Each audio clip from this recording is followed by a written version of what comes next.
The Russ Martin Show. What were we talking about before, Gavin? You getting married. How was it that one time you asked that question, and not only did Trey, but also JD knew exactly what you were talking about? Yeah. Why is it that's the only time you can keep track of the show? Just because I remember what we were talking about. It's a very important subject. Not to me. She's living with you, so it's your call when you do it. You ain't get the tax benefits of the marriage. I don't think the tax benefits are going to outweigh everything I got to spend.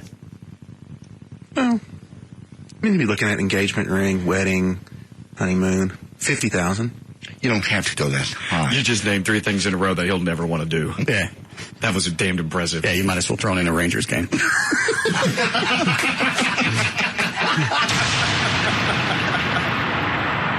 breath. Shut up. They're changing in the other room. Oh. She taking her top off? Yep. Oh, you nasty bitch. Well, why did I send him out of here? I don't know. That's what I was trying to figure out. Change it right back. Hey. She just looked in. So nasty. Why? I feel like I'm... Well, the windows are open. It's not like they went down the bathroom. bathroom. I'm watching like a neighbor, through the window. Yeah. Little 17-year-old neighbor. Who's just getting in her first set of hairs. Yeah. Gonna break here, Chloe. Chloe! I don't think I could live through that. Yeah, you could. No, not to look down and see fat Tina on the other end of you. Stop this. Now. I had a buddy of mine in high school that said as long as the top of her head looked okay, he was fine. Didn't care how much she weighed. No. Because they just won't. First of all, if you could make it through the session, they just won't come up and do it and then immediately leave. They want to hang out. Sure. They're probably going to have some type of conversation. They want to feel like a person instead of a dumpster. You're right. So there's going to be a nice little visit. Then you'll probably, at one point, they may want to have lunch. And because you feel guilty, you'll take them out and fill their 4 stomachs. Stop it. I thought your first girl was Fat. She wasn't fat Tina fat. No. She had a kid. Well, it was baby fat. It was fat. No, I think some of it was baby fat. Wasn't she missing a tooth? It wasn't totally gone. It was just cracked. So as long as the root's still in, you get credit for it. Russ Martin. Afternoons at 3.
If everything was normal, under Dr. Anderson's comments, it wouldn't say the blood work showed some interesting findings. Interesting could be just interesting because it's normal. It could be interesting that I'm alive. No. I don't think so.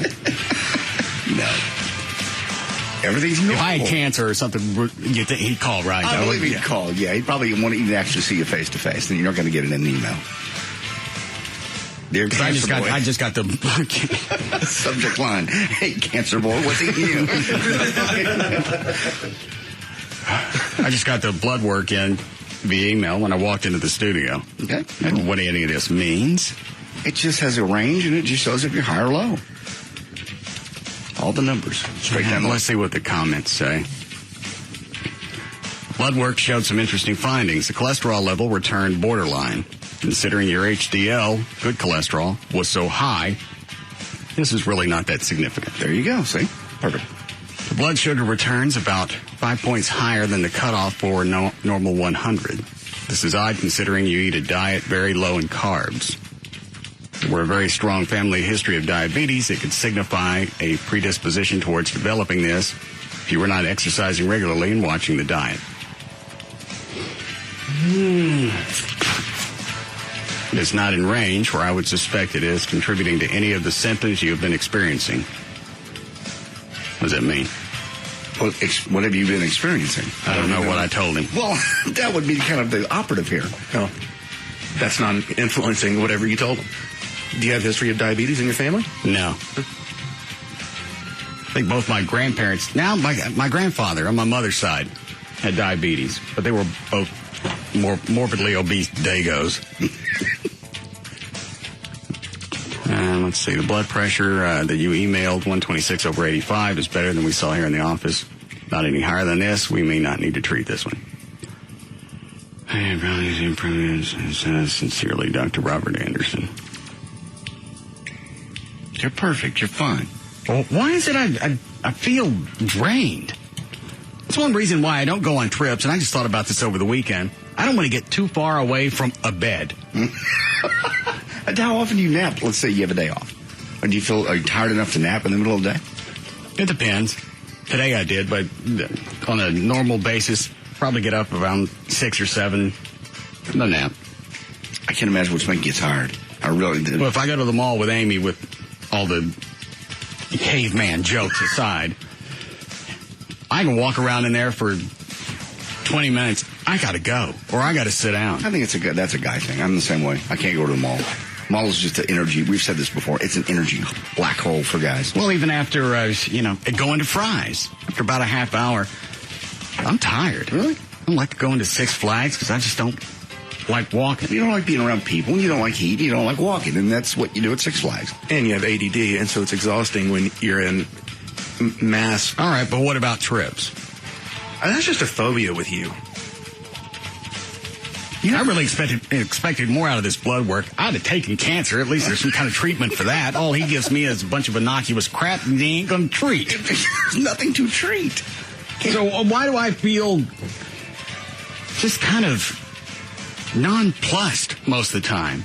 I go over the vacation. I didn't want to go anywhere. I didn't want to do anything, but I didn't want to sit still. It's like I really couldn't stand to be with myself. That's depression and anxiety.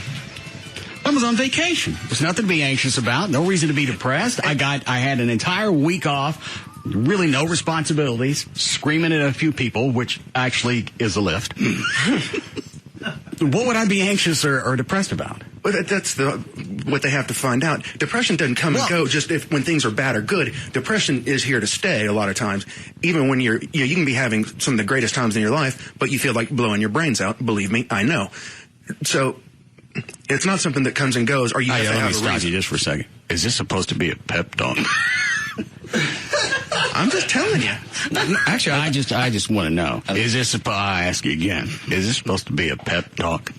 Yeah. All right, go ahead. You can get treatment for this and get away and not feel like this. But there What kind of trio? So far, I ain't pepped. I feel better. He's not going to treat anything. He just said, for the most part, my blood work is... He's not going to treat anything physically. He's a medical doctor, yeah. If you need a psychologist. Well, he can... I don't want a psychologist. That takes too long. He can... Go to a psychiatrist. That's a 45-minute shot, and they'll knock you up with some stuff. He can prescribe you stuff. What would they give me? I got no reason to have any type of depression. I got a job. I'm the only thing that's keeping the station alive. That's a great place to be. It's a sense of power. You got a nice house. Okay, girlfriend. Hot chick. Look at all the people that you think have extraordinary lives who end up being, They're so depressed, they're suicidal. It doesn't... All right, let me ask you this. At what point is your pep talk going to kick in? Because I ain't getting the pep. The positive is you don't have anything physically wrong. They can, take a run at maybe some antidepressants with you. I wanted something physically wrong so he could give me something for it. At least for cancer, they give you something for it. They can still everything in this blood work, I get nothing. They can still give you something for what's going on in your head. Dr. Venegas tried that in the past. You're going to have to be committed to it. Which means you take your medication every day, step up your medication when you're told to, and stick with it. It's not something you can pop a pill one day and say, oops, I forgot. You can't go back and forth. You have to do it religiously. Why is it I feel like my son has just visited me in the home and is straightening me out? Because that's kind of what's happening. Come on, Dad, take your pills. You're going to come in, you're going to take your pills, and you're going to do all of this, or I'm going to stop paying for everything, and they're going to unplug your ass. Now, you take your choice. Take your pills, or you get no juice. Eat that tapioca. Just Trey knows what he's talking about. He's been down this road. You have never been down this road. Where everything's perfect, really, outside looking in, and you're having problems emotionally. I don't really, but I can't pinpoint it. That's depression. Congratulations. Welcome to my world. There doesn't have to be a catalyst. You're just there. You are not cheering me up.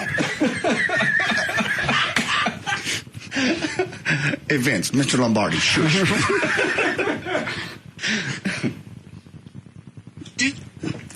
You're like a poor man's Anthony Robbins. The only thing I want to do now is shove my face in hot charcoals.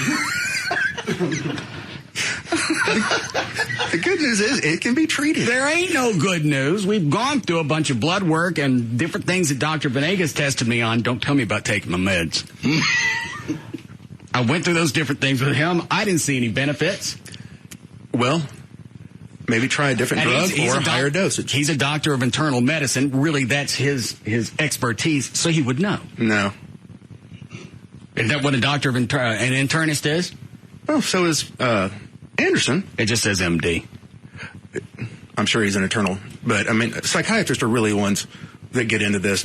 But more just regular MDs, family doctors, are treating depression and anxiety. Mm-hmm. I'm sure Dr. Anderson can give you something to try and see what happens. Are you done? For now. Okay. In case I start to delve back into my depression, you come back, right? Well, you keep trying to pinpoint a reason for it. I'd like to know what it is. It's your mind. Your chemicals are off in your mind. That's the way it works. There is no... The chemicals in my brain? In your brain are off. Well, how do you figure out what that is? It's... You what? You can't take a blood test. So there's no way to figure out what it is? They treat the symptoms. Are you a part of this pep team? Yeah. You kind of try different medicines and you see what works. Sometimes it's one medicine, sometimes it's a combination of them. Don't some of those medicines increase the depression? They can. Is that right? No, if it works, it's treatable. If it's not working, then that's not. But don't some of them increase the depression? Very rarely. Only mostly in teens. Yeah. Why doesn't Jack Daniels make some type of extended release pill? That's like a JDXR. It's not your problem. Oh, God. They could do that like a Wellbutrin Jack Daniels mix. Just a nice balance throughout the day. That's what you do every day, Trey, isn't it? Yeah, but it's not all through the day. Because that's about the only time I really don't have any anxiety or depression is when I'm starting to get lit. At that point, everything is copacetic. My world is fine, and it's going to get even better. Okay, well, alcohol really is a depressant. I don't think you understand depressant and alcohol. Depressant doesn't mean it makes you depressed. It depresses a part of your brain where all your anxiety lives, so it gets to sleep for a while so you can kick it.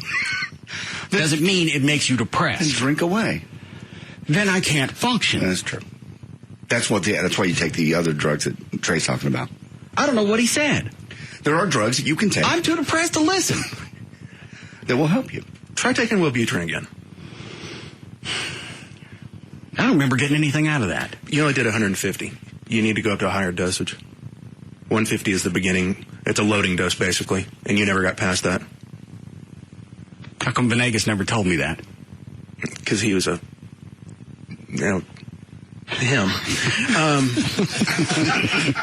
It's amazing to watch someone's brain work on their face. He ran through every bad word he did. I can't say that. I can't say that. I can't say that. And plus, you got bitchy and you said, I'm not going to fool with it. You're going to have to be committed for I didn't a get month. bitchy. He's the one that got bitchy. Well, he was permanently bitchy, but you just well, you why didn't would stay he give with something to himself? Because he's not depressed. That's because he doesn't know he's a bitch. You've told him enough times. That's too bad. I like Carlos. He probably at one point saved my life when I passed out at the house. But he just doesn't deal with things well. No, he's kind of crabby. You're right. I wouldn't say bitchy. I'd say crabby. I addressed that being the bass player in the band over and over. You got to stop being a dick during practice. Get your stuff down. And I thought that was a bit for a while. I did too. Finally, I told both Chuck and Carlos, I've seen this. I've seen the Muppet Show. I'm tired of the old man act. I don't want to see this anymore. And Carlos continues. Finally, I tell him, you know what, you're just going to have to be out of the band. I thought that would provide some type of catalyst. There'd be some kind of change. He and I would talk about it. Let him back in the band. He don't do nothing. He vanishes and calls me a dick. That's the way he handles you. He doesn't. He's just not used to coping that way. And to going, I see what you're saying, Russ. You're saying I'm a dick. That way I'll come back and we can talk. No, he has a God complex. No, I addressed it with him in very sensitive terms in the beginning. I know you did. And you actually addressed it at your house one day. You went, do we need to talk? And he goes, I don't want to talk. All right, well, there was your shot. But that was one of the last times he was in the band. Yeah. Yes, Daniel. Good afternoon. How you doing, sir? I'm depressed. I have something for you. Well, something I'm actually taking myself and has done wonders for me. It's called Cymbalta. You know what that is? Mm-hmm. Ask your doctor about it. It's a great thing there. It helps out a lot. Why are you taking it? Well, one, I'm a truck driver. I work some major hours, and with family life and everything else that's going on in my life, it's really tough on me. I get upset and depressed and angry with the kids real easy. And when I take Cymbalta, I'm more level-headed, I can think straight, and I get along with people a lot better. How long you been on that? I've been on it for about a year now. How long before you saw some effect? About a week. Or at least my family said in about a week they noticed a major difference. All right, I'm taking Cymbalta. How many milligrams? To be honest with you, I don't remember the exact dosage, but they have a standard, ask your doctor, depends on your body weight and everything else. I'm asking you. Truck driver. It's 10 or 20. You mind if I talk to Daniel? A happy truck driver. A happy trucker. All right, thanks. Anybody else with suggestions? Because I'm just going to make a list, and I'm going to go through all this crap. I would recommend not doing Effexor. That was bad. I couldn't agree with you more. All right, what's wrong with Effexor? Sexual side effects immediately. Like what? Like you won't care if you have a weenie. Oh. And that takes about a month to get over once you stop taking it. Cymbalta is the same drug. It is? Well, he's a truck driver. His ding don't need to work. Cymbalta's processed differently, so it has less of those side effects. It's a cleaner drug. Yes. Less of those side effects, meaning it still has them, or it's just in rarer occasions? It has them in a lot less people. Okay. Well, I've got different websites that can help me through these changes. If you took... You just got to stay true. At one point, you took Lexapro, I think. I don't know what that is. It was a little white pill. Oh, those. Yeah. Go ahead, Ben. And I don't think you had any problems with that. How long was I on Lexapro? I don't remember. How do you know I was on it? I don't remember. You don't remember what you did yesterday. I know pills I'm taking. You know anything about Lexapro? No. It's a little white pill. Oh, that one. Lexapro and Cymbalta are more anxiety-oriented. Okay. So, whereas like a Wellbutrin is more depression-oriented. But they work different. Well, which do I have, anxiety or depression? I think they you go got hand both. in hand. Some Some kind of psychological circle jerk? Yeah. Frozen by depression, frozen by anxiety. That's kind of... Well, which one do you address? Do you pick one and see if it helps both of them? You try to hit them both. You just play chemist? See, this depresses me even more because now you can start jacking with my head, and I don't know how it's going to affect the show in the afternoons. And if I got a bad show, I got a whole new case of anxiety. Right. All right. Go ahead. We know you've been on Wellbutrin. You did okay with that. I suppose. Start off, get Dr. What's his name? Anderson. Mm-hmm. Start you off at 150, and then after about 10 days, bump you up to 300, and that's where you should see a positive. If it's going to work for you, that's where you should start seeing a lot of results. Well, what kind of results should I expect to see? So I'll know them when I see them. You're happier, and you feel like getting out of the house, and you don't worry about things as much. That's what I'm looking for. What are the potential side effects? Are you on that? Yes. Are you happy? Happier.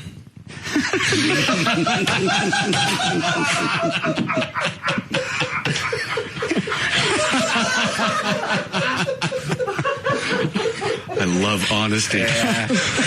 Well, I don't really know to take that as an endorsement or not. In a roundabout way, it is, though. It's Are you happy? Are you dead? Then obviously you were getting something out of it. If I'm not dead. Give it my options. Although killing you would make me happy. And I could get off of it.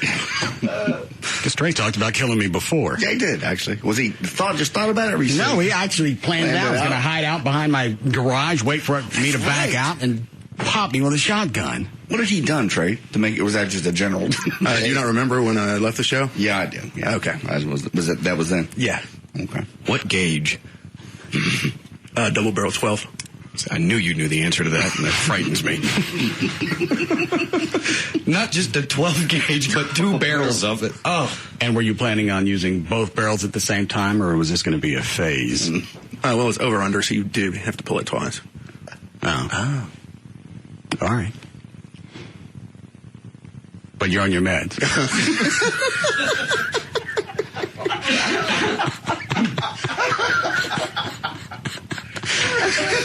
Dan, what are you writing down?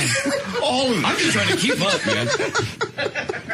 I don't see how you get anything for a promo just out of me, my blood work, and my. And that's the biggest thing is you look at people in Hollywood that have absolutely everything. People that do nothing but kiss their ass, have everything handed to them, and they complain about depression. That's always pissed me off.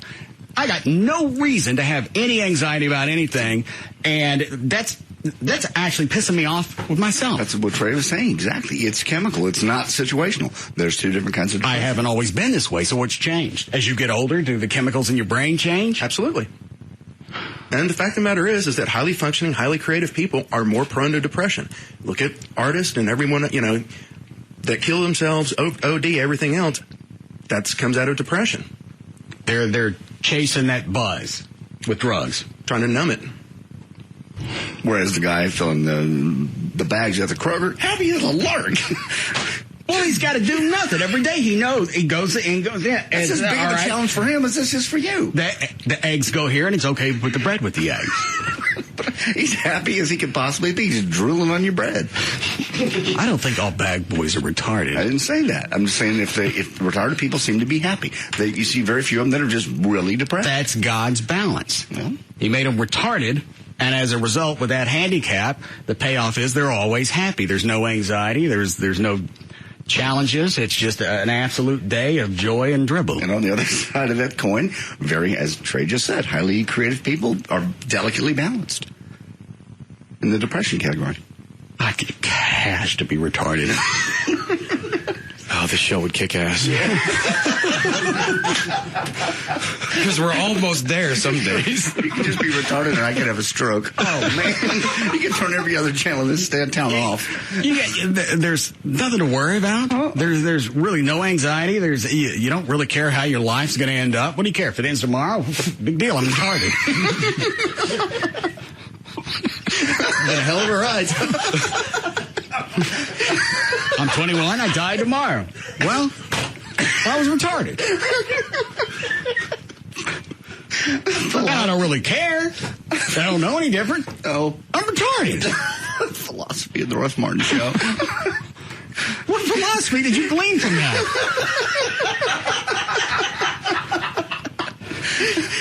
Could repeat it if I had to. Well, as long as you walk away with the message. I did. Do we need a break? Yeah. What's the matter with you? I'm cool, man. And why are you wearing a T-shirt that says "Dumb at Heart"? How did that work its way into this? Because you can read. Alfie, I want to take it else before we break. Line 5's kind of interesting. All right. Yes, Chris. Yeah, man, I was going to say about that Cymbalta. Yes. Comes in 30, 60, and 90 milligram capsules, but it works pretty good. I mean, I used to beat the crap out of my girlfriend in my sleep. Well, hold on a second. Was that on or before the Cymbalta? It's before the Cymbalta, and then when I figured out I stopped, that, you know, pissed me off. I stopped taking it for a couple of days.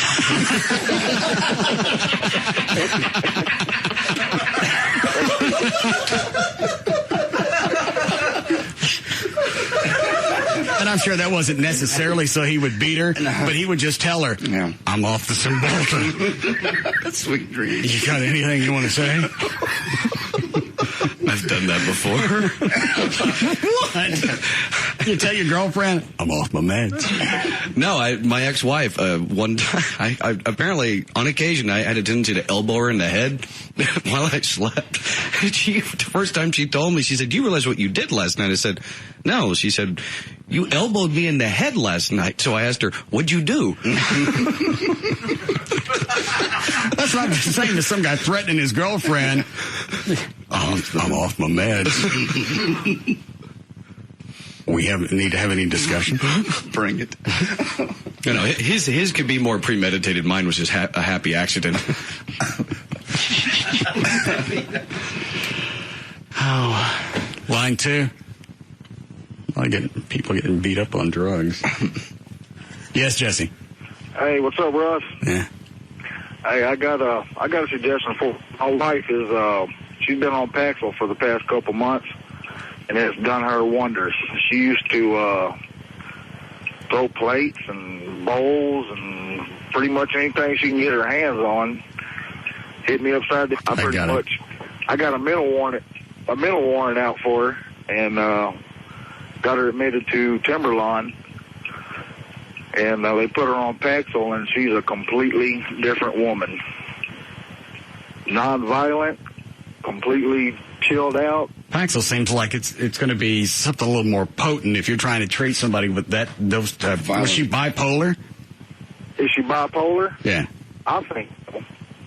They didn't actually. I'm bipolar, but I don't do no.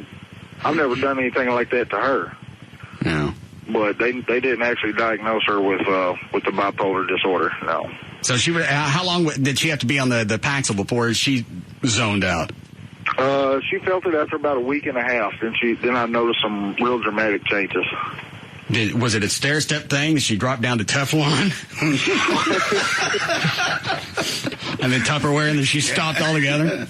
That's right. It was just kind of a stair-step. You know? She just kind of went down. All right, thanks. Now she just hits me with foil. I'm all right with that. Break here. All right, we'll be back.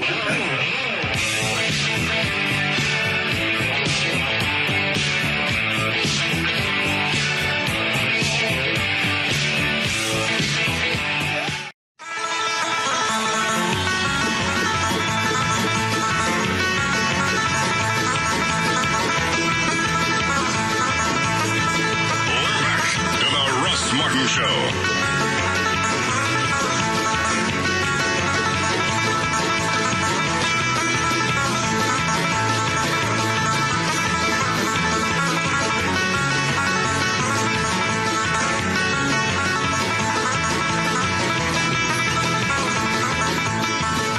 Why do I have the Beverly Hillbillies as a bumper? Troy Clark. Oh, okay.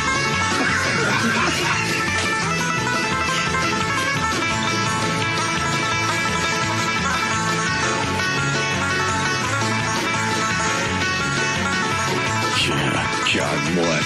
Can't even do original music. You don't know who wrote Foggy Mountain Breakdown? It wasn't Roy Clark. It wasn't Chet Hatkins. Quit calling him Chet Hatkins. That's what he was. What do you got, Dan? All right. Traffic is brought to us by Reliant Energy and Coinstar in Dallas. Two things to tell you about. In Dallas, 635 westbound after Hillcrest, there's a disabled vehicle in the right shoulder. That has you backed up to 75. And one more problem, this time in Fort Worth, 35 northbound before Northside Drive, there's an accident blocking the left lane, and that backup goes to I-30. There's your look at traffic. I'm Dan O'Malley on the Russ Martin Show. Thanks, Dan. Warmer again, 78 for the low tonight, 97 tomorrow. Probably 100 by the weekend. We're at 96 now at Live 105.3. All right. Anything else before we get to news? Are you going to be okay? Your depression? I'm depressed that Dr. Anderson didn't find anything. I really thought there was going to be something come back in the blood work. Either my glucose levels were low or my thyroid wasn't kicking it. No. The upside is my liver functions are fine. Mm-hmm. Woo-hoo. It's good. Everybody in the room, woo-hoo. I'm burning that baby out. Well, you wanted it's like something... getting a new one, but you didn't have to go through the surgery. Everything's fine. Yeah, everything's fine, and you wanted something specific to point at, and there is nothing. That's the problem. That's what's bothering you. So where does the fatigue come from? Because I really shouldn't have any. Trey, is that normal with depression? Yeah. Depression and anxiety. It just wears you out. Wears you out. A lot of times because you're I had this. I remember having this problem as a kid in school. I'd sleep through some of the classes, which shows. That's why I really thought maybe it's a thyroid. No, that's a sign of depression. I wasn't depressed when I was a kid. Well, I don't know what to tell you. If you're, dozing off or you're feeling a lack of enjoyment or didn't want to engage with people, a lot of times that just means you're depressed. What do you got, John? Well, I have some stories. I have a couple of emails about your Bachelorette rant yesterday. Russ, you take on the Bachelor shows. Your take on that is hysterical, especially since you seem to think that every man should respond to rejection the way you do. The guy didn't go off on the girl and called her a whore because he had respect for her and are probably more sensitive and understanding than you. Calling a woman a whore for rejecting you doesn't make you a man. It kind of makes you a jerk. No, it doesn't. She just said, I love you. You're a great person. We're not meant to be together. Why is she a whore for that? Because she led him all the way up that path. Maybe she thought there was an ending, and there just simply wasn't. Sometimes people just don't. And she's got to do it on camera. Well, Why don't you give me the heads up away from the crew, just so I know leading up to it? Again, that goes back to the premise of the show. I think you're talking about real life when this happens. Are you talking about on TV? It's a whole different thing. I'm saying take him behind the scenes and say, if this is where you're going with it, don't. I guess because it just makes for better TV to watch. Okay, so what does that make her? Well, it doesn't make her a whore. Yes, it does. If you have to do it on television in front of millions of people because you know that you're going to get cash and it's going to build the ratings, that makes you a whore. It's his fault for being on the show. He knew that was an option going in. Now, in real life, different world. But on the TV show, he knew there was no chance she was going to stomp on his little heart. And there's that chance with rare back. There's that. Yeah, yes, you do. No, you don't. Like, you look pathetic. No, if you stand there and you take all of it and say, I hope the two of you are happy, and I understand that I wasn't the one.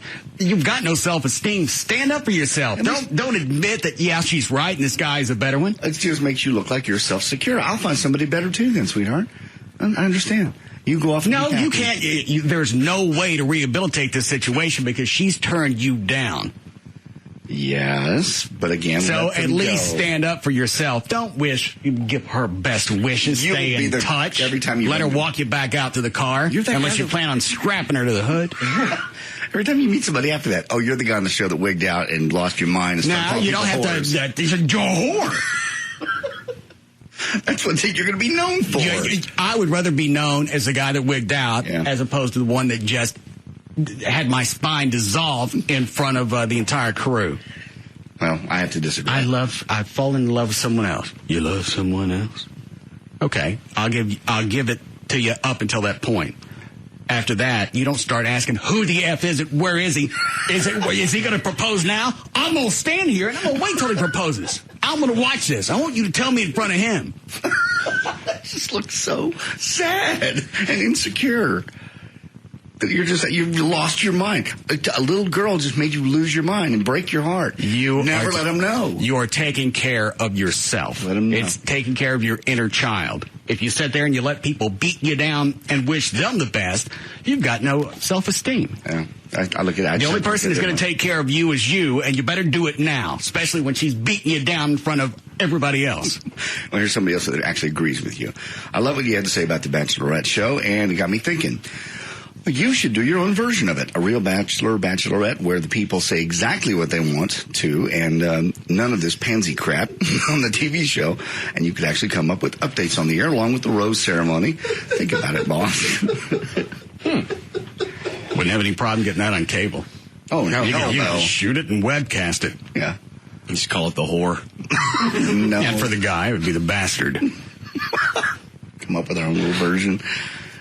That would be said. If you're going to talk about reality TV, that's the way that guys are going to react.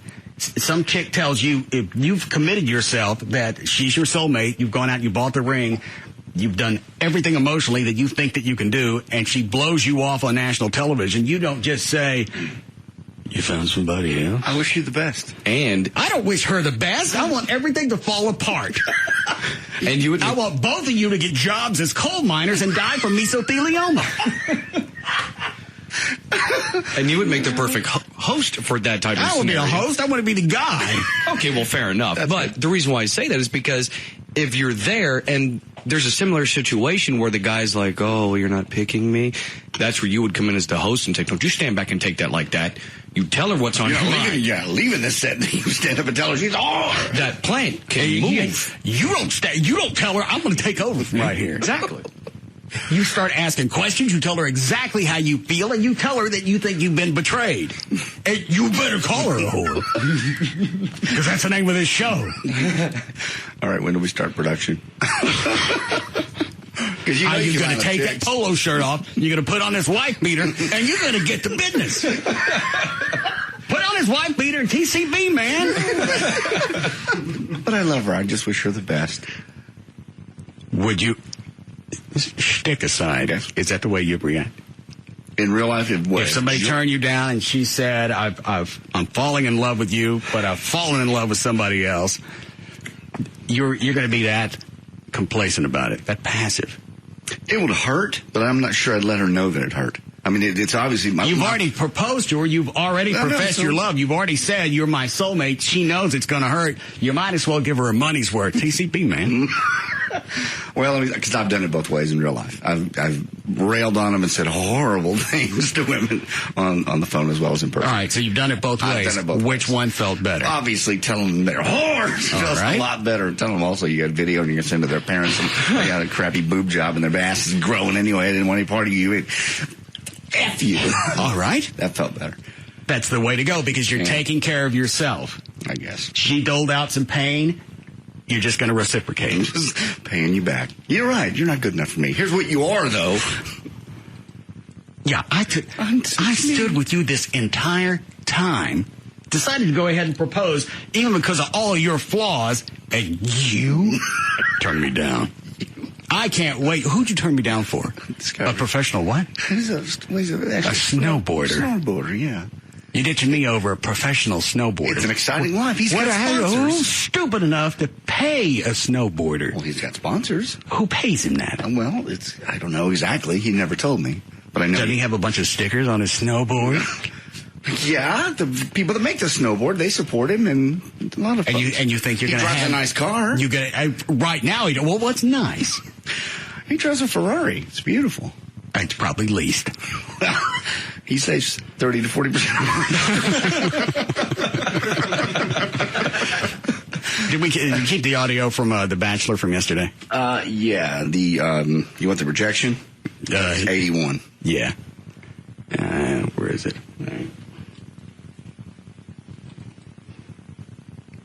Today's going to be the day that I get engaged. Is this the one? Yes. All right. I'm not nervous about that at all. I'm excited. I am... And he's not nervous, obviously, because she sent out signals that said, yeah, I think this is the guy that I want to be with. All granted, the show is jacked, but this doesn't really happen in real life normally. The chick is giving you signals that you're not the guy before you get on a knee. completely in love with Deanna, and I want to spend the rest of my life with her. And I can't wait to get down on one knee and propose. How are you? Doesn't he immediately just drop to his knee? Yeah, so he says The silent yeah, right there. knee. No. You look great. I'm really happy. And that's where he drops. No, I can't. And that's when she picks him up. You have. You didn't let me ask a question. You senseless whore. She stopped him. She didn't let him go all the way through it. That'd even be worse. I love you forever and please be my wife, blah, blah, blah, blah. That would be worse. She stopped him with Why then at least beg her? Do something. No idea. This could have been a test on her part. Let's see how much he really loves me. If he begs me to get married on national television, obviously the love is sincere, and it's just not part of the TV show. Do something. Start crying. Now, don't just, you found somebody else. All right. Okay. Guess he'll go now. Good luck. Wish you happiness. I still want to spend our lives together, which means I'm going to kill both of us right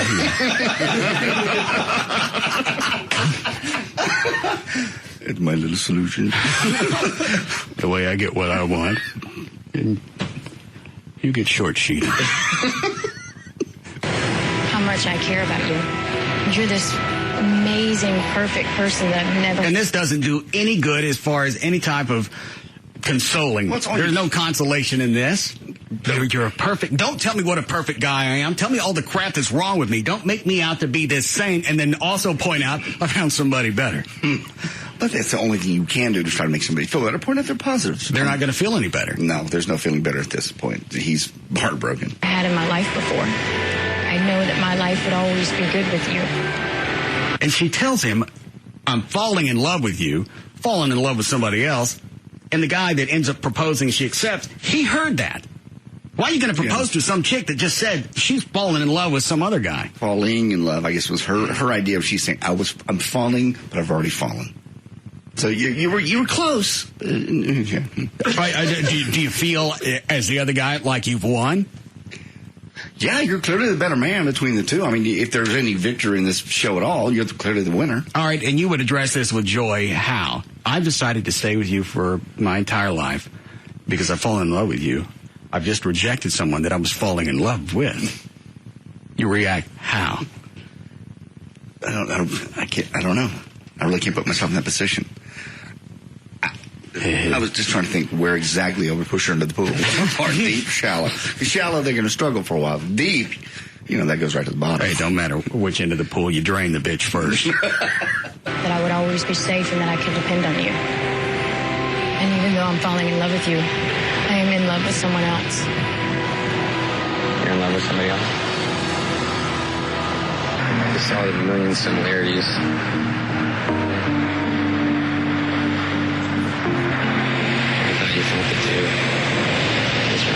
The only upside to reacting this way is to any other chick that sees this, you're the kind, giving, sensitive person. Yeah. He's not going to wig out of me, and he's going to be the rational one. But there's no way that you're going to be able to pull that off. It doesn't make you feel any better at the time, but in the long run, it makes you look like a little more stable than screaming whore. No, please, no. You know what? I'm just... No, please, no. I meant everything that I have ever said to you. I would be the luckiest person in the world to be with you. I just can't because my heart is somewhere else. See, my heart is somewhere else. Yeah, it's in my pocket. My heart is somewhere else. Yeah, I've cut it out. Look, it's still beating. Boom, boom. See over here? Yeah. Oh, got your heart. That's not what I meant. Can I have that back? No. It's not like the trick we do with the nose thing when you were a kid. I just put it back on. It's out. You're evil. Yeah, well. And I got two hearts. Which beats what you got. All of a sudden, your luck is turning every moment. Now, I forget, what were the other clips on this? The first one is, let me look here, 80 is the Dina accepts Jesse's proposal, and the other one is 82, which is Jason is, oh, woe is me as he's driving away. Doesn't even wig out in the limo. No, that's where I would, if I was going to wig out. You kick the window out and you start screaming as the car drives. That's where I would wig out in the limo. Because I have time to think about it. You get away from her, and now you can freak out. What did she say when she accepted? I don't know. You want to hear that one? Yeah. It's good, Eddie. I'm so in love with Deanna. I don't even know how to put into words how badly I want to be engaged to Dee. She's just that one person that I can't see myself without. I just want to start my life with her. I've never felt this way about anyone before. I really think she's my soulmate. When I first came into this, I would have never have thought that this process was real and that I could fall in love here. But I have fallen in love with you. And the thought of not being with you kills me. And when I look at you, the word that always pops into my mind is forever. Let that sound. And I want to spend forever with you. And I truly believe that you are my soulmate. Deanna. I can't even stand that term. Soulmate? What does that mean? That means you fulfill me on every level. Love, emotion, sex. Sound bites.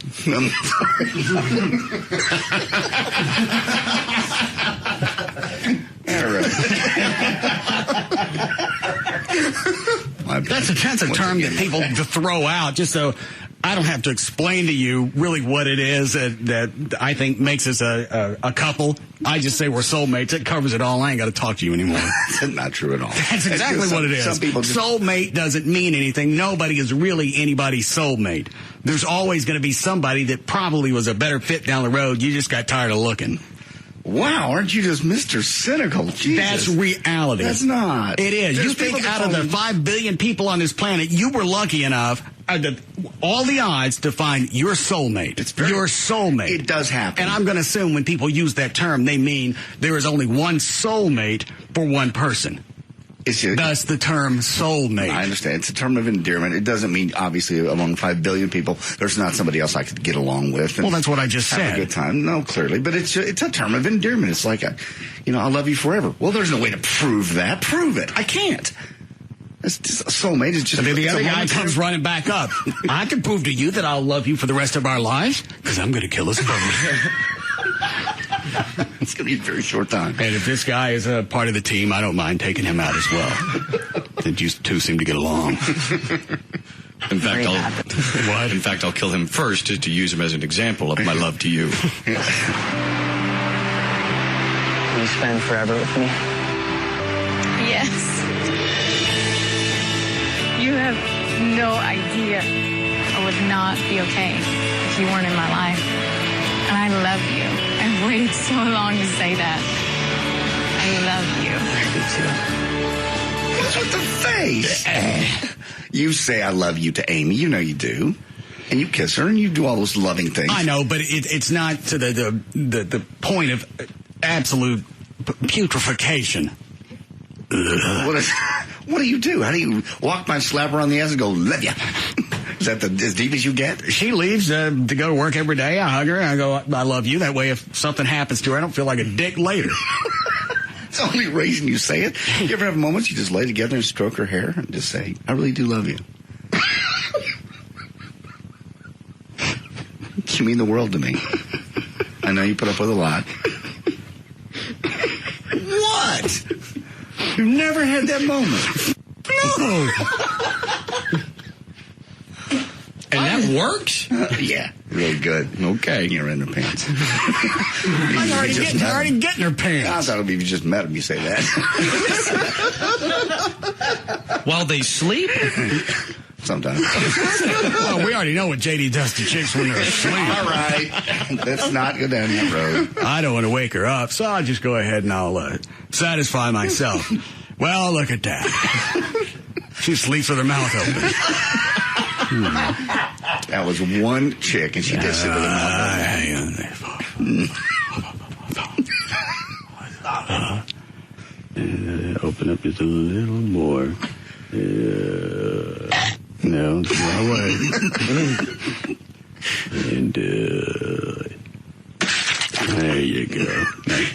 close the mouth. Not the sound I was looking for. And then she starts smacking and gagging. That was one chick. You roll over, and you're going, I'm trying to sleep. After you blow in her mouth while she's asleep. Yes. She slept very hard. She didn't want to wake up for sex, so you just did that. So why is it you decide? Didn't bother her the next day when she remembered it. You didn't even thump her on that side of the head. Hey, about blowing your mouth. About blowing your mouth. Rude. She was sleeping. So you're sat there just satisfying yourself. You look over, it's like, well, let me see. Prop that open a little bit. A little bit more. Yeah, almost there. Yeah, okay. Hope this thing don't snap shut on me.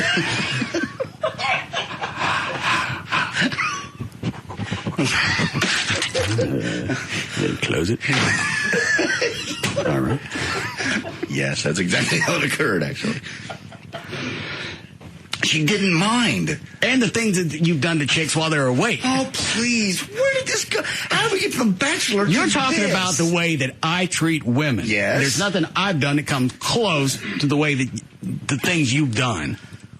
You're having stand-up sex once. You don't want to stop to go to the bathroom, so you just go. Lucky for her, all you had to do was pee. It was...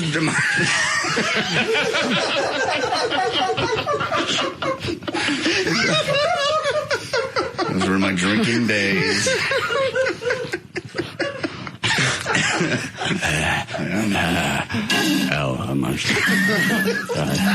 Those are just those little turds of love.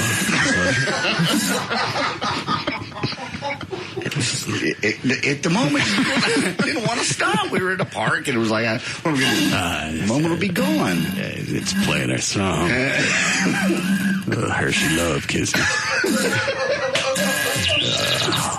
God, I love you. Most guys only shoot out the front. That's how hot you make me. Compliment. You make my ass ejaculate. You're my soulmate.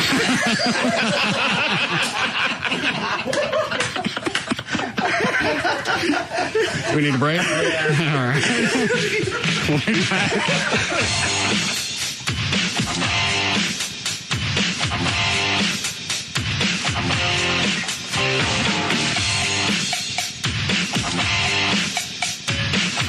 We'll be back to the Russ Martin Show. Break it down.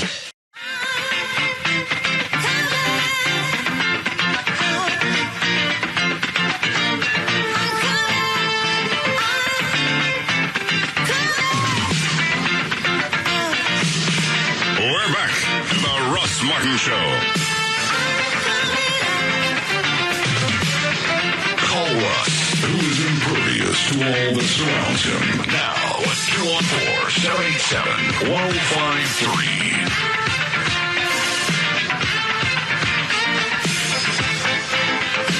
And that whole Bachelor scenario would play out dramatically different if you had black people on there. Oh, God. Because a black guy wouldn't put up with it. Why didn't they think of that? Or maybe that's coming down the pike. You're right. That would be a totally different thing. I'm sure they've had black people on there. Mm-hmm. Okay, it's in a mixed show? I'm sure. I don't know. I haven't watched it enough. The only reason I saw it the other night is Amy had it on. But you have some chick turn down a black guy on national television. Yeah. Bitch gonna get married without a weave. Oh, you can marry him. You can marry him, Baldy. You haven't married a bald woman? Oh, you leave, but your hair's gonna stay hurt. A beautiful weave. Well, you had. They're on me now. They are now. You had. Past tense. As in you used to. You're not gonna. What are you gonna do? I'm gonna take your weave. Oh no, you won't. That'd be great. And you flip it around and have a black chick not get a rose? Scarier. Stop. How come you get that whole rose? Why she get a rose? Why she get a rose? How come I don't get no rose? You got all these other women, they get a rose. I don't get no rose. You better go get me a rose. I'm going to wait at you and you did go grow one. Hey, bitch, give me your rose. I'll take Rose from that bitch right there. You just say goodbye to her, because I'm going to take her Rose. I'm going to kill the bitch. Black people wouldn't put up with that. No, you're right. To be absolutely disgraced on national television, somebody's going to eat it. I'd watch that. What's on, hold on a second. Yeah, Big Stacy? Yeah, well, when them shows first started, they used to have black people on them, but they usually get filtered out within the first 2 to 3 weeks. That's why they got shows like Flavor of Love and I Love New York just for black folks. Is it just like The Bachelor and Bachelorette, but it's just nothing but black people? Yeah, well, they started off with Flavor of Love, with Flavor Flav trying to pick him a woman, and then they had this one little chick named New York that he dumped, but she was real charismatic on the show, so they gave her own show, and she went through like 2 seasons of her show. But it's just like The Bachelor. Flav was giving away clocks, and I think New York was giving away... Oh, stop. Instead of getting a rose, you got a clock? Yeah. You got a clock with your face on it.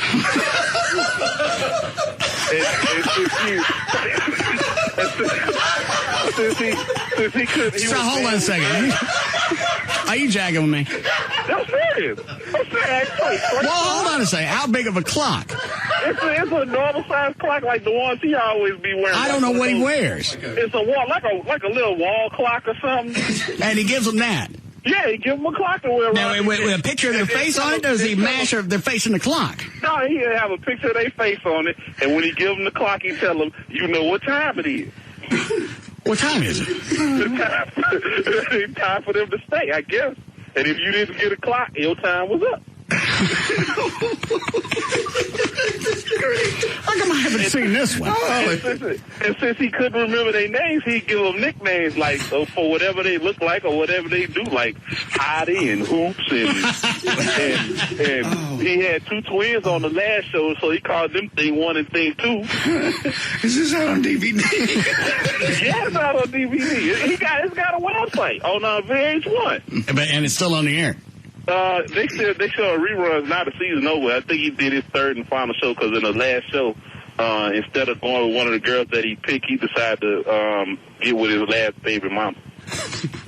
Why wouldn't ABC pick that up instead of The Bachelor, The Bachelorette? And it was funny as hell. They were fighting and everything. What is it, Trey? I Love New York is even more entertaining because she brings her mom involved, and her mom is the biggest bitch you've ever run across. Oh, yeah. When she's picking guys to stay or kick out? Oh, yeah. Her mom just rides the guy. I mean, absolutely tears them apart. Yeah, her mom's a super bitch. Well, now, what did she give the guys if they got to stay? I forgot what chlamydia? I forgot what she was giving them.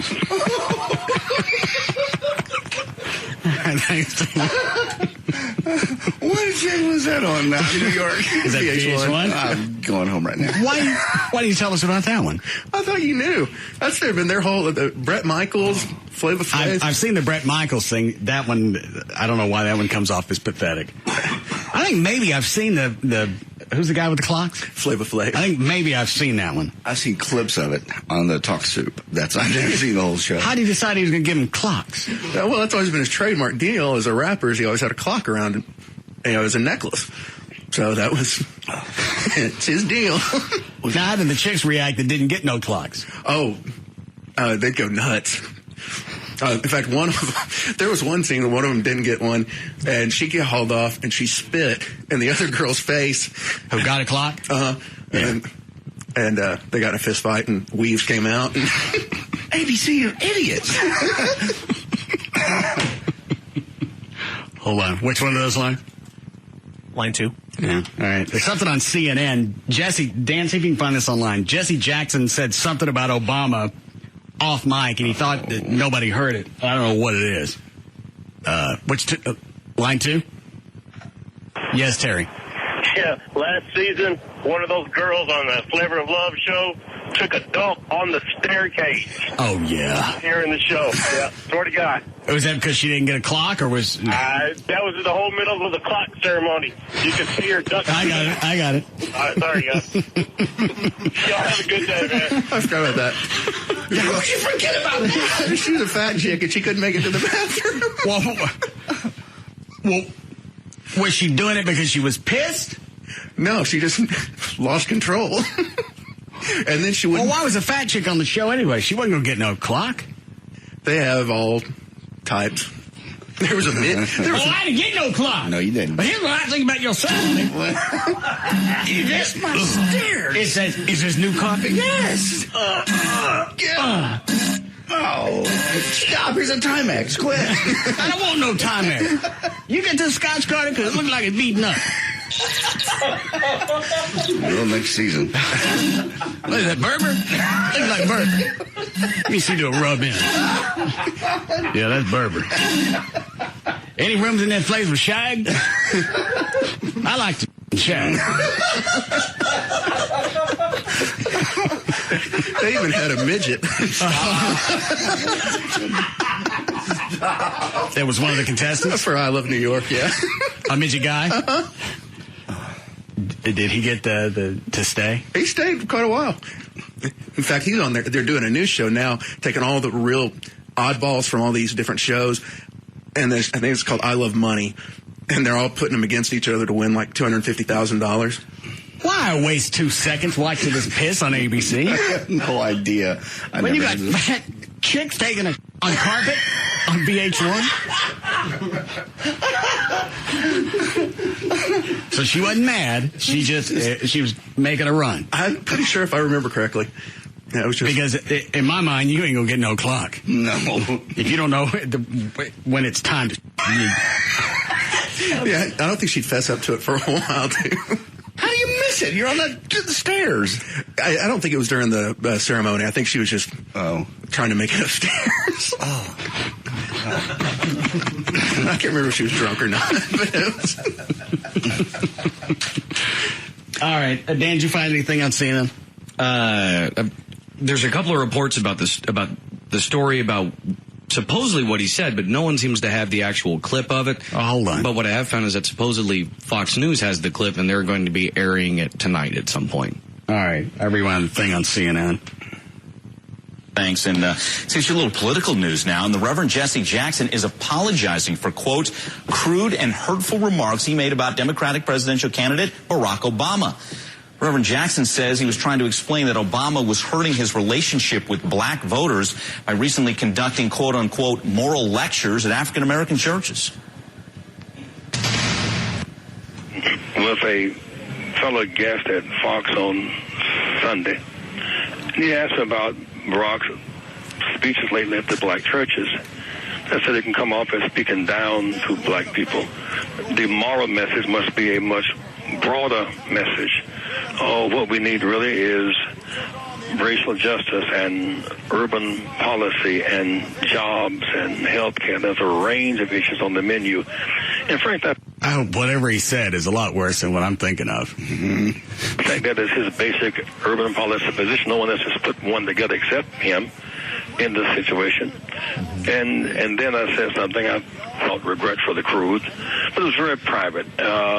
And very much a soundbite in a live mic. And so I find no comfort in it, find no joy in it. So I immediately called the senator's campaign to send my statement of apology if any harm or hurt that this may have may cause his campaign, because I support it unequivocally. What he said. The Obama campaign had no immediate comment. We will continue to follow it because we can't wait to hear what that comment will finally be. So they don't even have it yet. All right. And then, according to the National Ledger, whatever it is, give it to JD to read. No. I'm going to read the story. It's not his quote or his soundbite. It just says the Democratic nominee, but speaking about Barack, comments that are said to be very nasty and, according to a report from CNN, that are too bad for them to say on the air. One report notes that... Oh, she was in now. Oh, happy day. Only because it's Jesse. Woo! Jesus. One report notes that Fox News is in possession of an exclusive tape of Jesse Jackson reported... Oh, Jesus, play it now. After an interview when he thought the mic was off, slamming Barack Obama for talking down black people on matters of faith, among other issues. And they're saying they're supposed to air it tonight. Why are they going to wait for tonight? They'll wait for the... I think they're waiting to air it on Hannity and Combs. And you can't find it anywhere? No. Not yet, anyway. Somebody will find it. And if it's bad enough for CNN not to play, even if some of it's not airable, you bleep different things out and still get the flavor of it. Right. Oh. What? Why would you revel in poor Jesse? Because they're always jumping on white people who misspeak. I know. Nothing's really going to happen to Jesse Jackson. No. Who's going to jump on him? Sharpton? No. What does he have to lose? He said it about another black guy, unless he addressed his half-whiteness. Oh, wow. What? You find it? No, it's just saying that... Well, then quit that. I'm sorry, but I'm just adding to the build-up. Apparently, the crude and disparaging remark involves genitals. And I've seen that in a few different places. Just not exactly what he said. All right. We'll just have Doesn't sound as bad as what possibly we were thinking earlier. Oh, it still could be bad. It could be bad. Especially if Reverend Jackson is talking about shoving his in Obama's head. I'll vote for him the day that he lets me stick this in his face. I'd be okay with that one. No, it's not going to be that bad, hopefully. All right. You ready for news, Dan? Sure. Anything else to get to?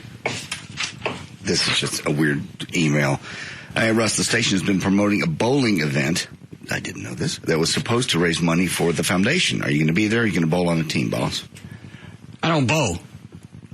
Station put this together. It says the foundation. I'm assuming that means your foundation. It is. You bowl. You've been bowling with the chief of police. I can't bowl. I was bowling like in the 30s. You're bowling in the 30s? Yeah. I finally gave up, and that's when we started going for distance. Oh, okay. Did you go that day, Trey? Yeah. And Trey bowls like closer to 200. Well, really? That night, I think he bowls higher than that, don't you? Yeah, I can. You've not been on a league? Not in a long time. Sleep. Hold on. Gavin. Yes. Is there a bowling tournament? Yeah, next Saturday night. I get the money from this? Yeah. Absolutely. How does this work? It goes to a great cause. People go to the website, live1053.com, sign up. Okay. And then teams of 4 or individuals are matched together, and various Live 1053 hosts bowl with people. Oh. And we bowl 2 strings. We have a silent auction. When do I get my cash? After the event. You bring it to me? No. You're going to be there. No. Yes. I don't bowl. It doesn't. Yes, you do. I didn't know. Everybody bowls. I didn't know. First of all, I didn't know about this event. Oh, yes, you did. When did we talk about this? We talked about it a couple months ago. I brought it up to you, and you're like, I think that's a great idea. I didn't say I would go. I said, does that mean I'm not trying to be there? cute. I didn't say I would go. Yes, you did. You came in. I thought you were you were talking about selling pens, like go on your lapel for police and fire. No, bowling. This is a great event. Isn't it pens for police and fire? Yeah, basically. I thought that's what you were going to do. You were going to sell little pens. No. And give me the cash from that. No. I'm not going to some event. Oh, come on. This is for your foundation. Then give me the cash. We will give you the cash. Well, when you do stuff for the American Cancer Society, do you drag people out? They're going through chemotherapy? Hey, well, it's money for you. No, but it would be nice if you showed up.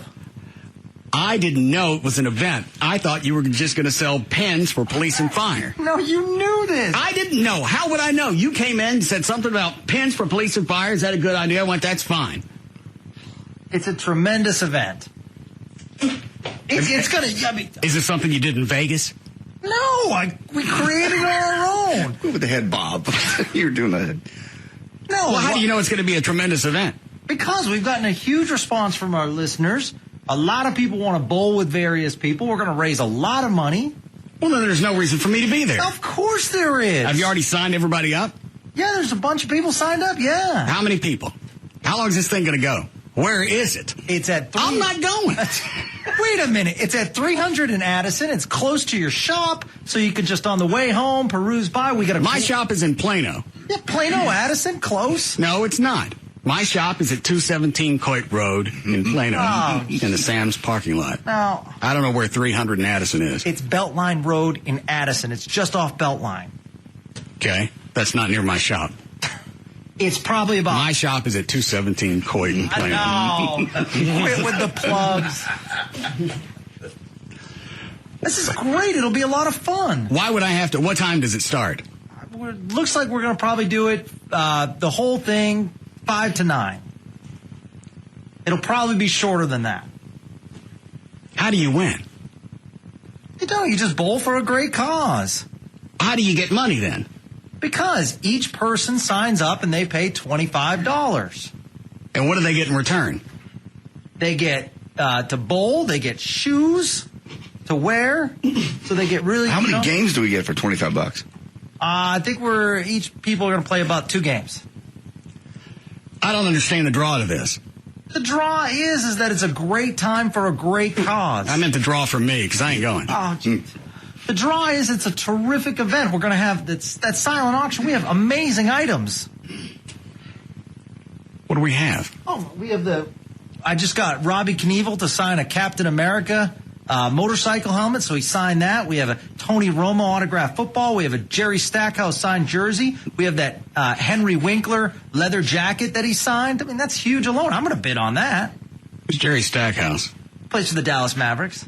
Okay. Is it a silent auction? What it is, it's going to be a piece of paper, and we set a minimum price. Okay. And so if no one meets that price, we keep it, and then people can just write down, and then they're bid. Why don't you stick all the stuff on eBay? That way you got a national audience bidding on it instead of just a bowlers. Because we want to do it this way. It's a great... Do they have alcohol at this 300 place? Yes, they have alcohol. Okay, that works well with auctions.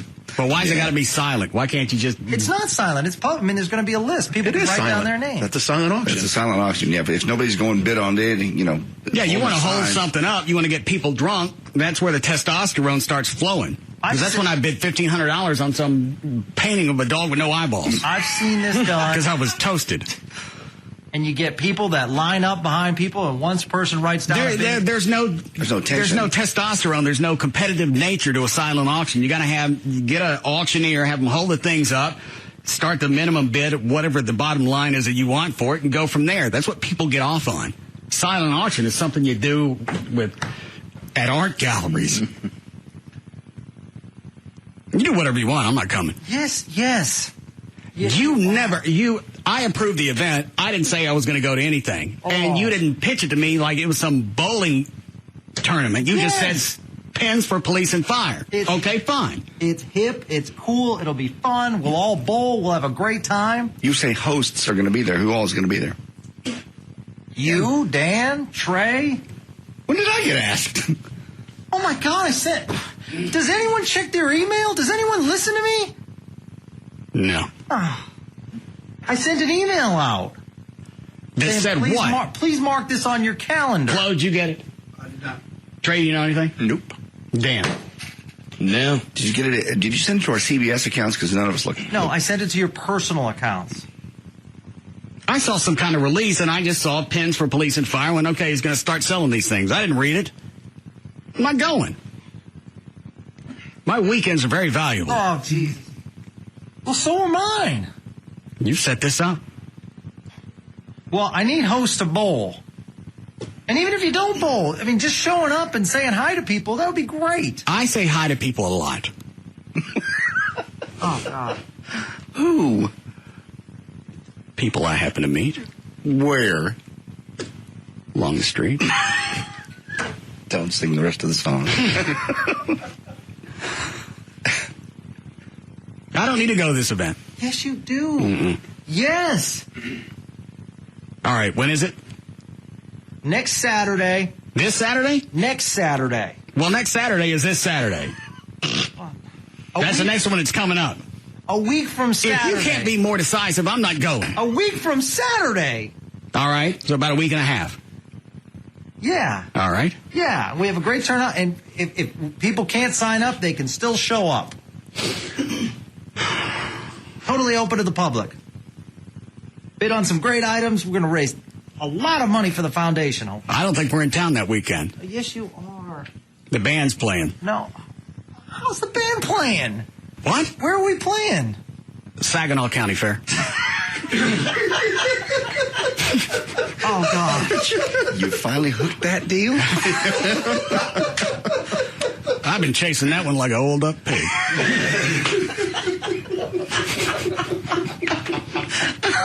Do we need a break? Yes. Stick the promo in this stop set. Let me hear what the damn thing sounds like. We'll be back.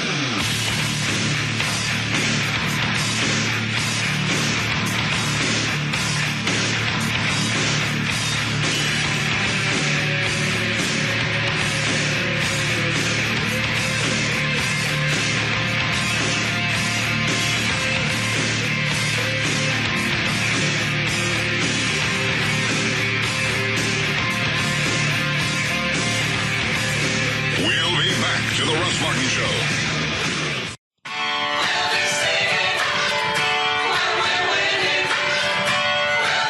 We're back to the Russ Martin Show.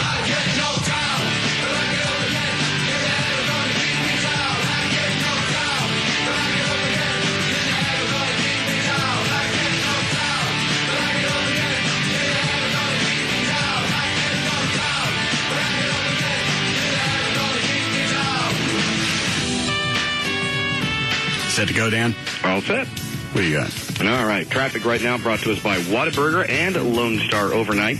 Two problems in Dallas, 35 southbound, actually, I'm sorry, 35 northbound at Lauren Land. There's an accident blocking the left lane. No real backup on that yet. I'll take a Fresca Peach if you got it. Thanks. And also in Dallas, 635 westbound before Marsh. Thank you, sir. There's an accident on the right shoulder, and in Fort Worth, 35 northbound between Western Center Boulevard and 930, you just have stop-and-go traffic.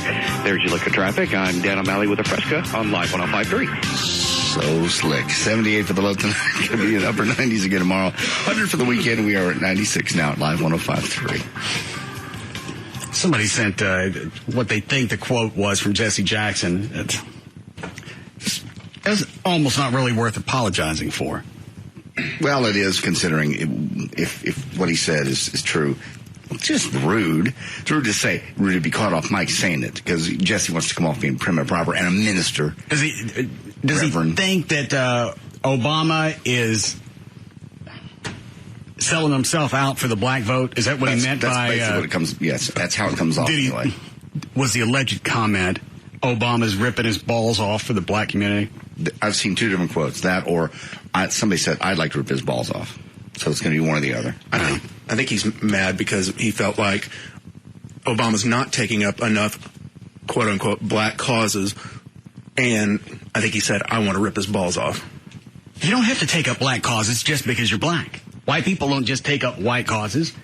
And also, you're not going to endear yourself to the white. That's a reason Jesse Jackson and Al Sharpton never made it to the White House, is because they've got an agenda. Yeah, only Obama's agenda seems to be a little more broad-based. Across the board for everybody, which is what a president should do.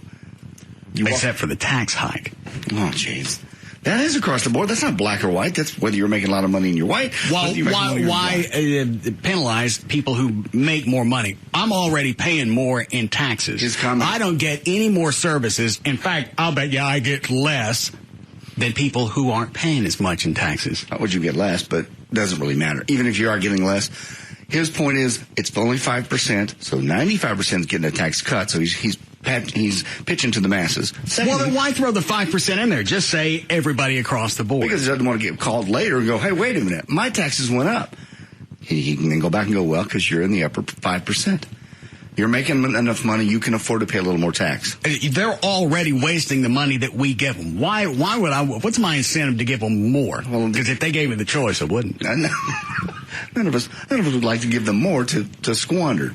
But that is not your decision where they spend it. And I like the way he included himself in there. Well, yeah. Well, yeah, the percentage of us the 5% that make, I don't know what the cutoff is, or what the starting point is. It makes it sound like he's going to suffer as well because my taxes are going to go up. Your taxes are not going to go do dick. We're going to give you a free house to live in for 4 years. You're going to live on the country. It's also gonna run the country. and all of a sudden, I'm supposed to feel like you're included in this because your taxes are going to go up. His taxes will go up. His personal taxes will go up. So he's going to live for free. Well, he's also got to keep his He's also going to get his salary of $500,000, whatever we pay the president. $400,000, and he's also going to run the country. You get the house and he don't got to buy a car. He don't have to buy gas. He doesn't have to buy anything for the 4 years. Oh, I'm going to be penalized just like anybody else who are in the upper 5%. In his personal world, he is. But you're right, we give him a free car and a jet and a house. But you're running the country. So for the more taxes that he's going to pay, he's going to get stuff.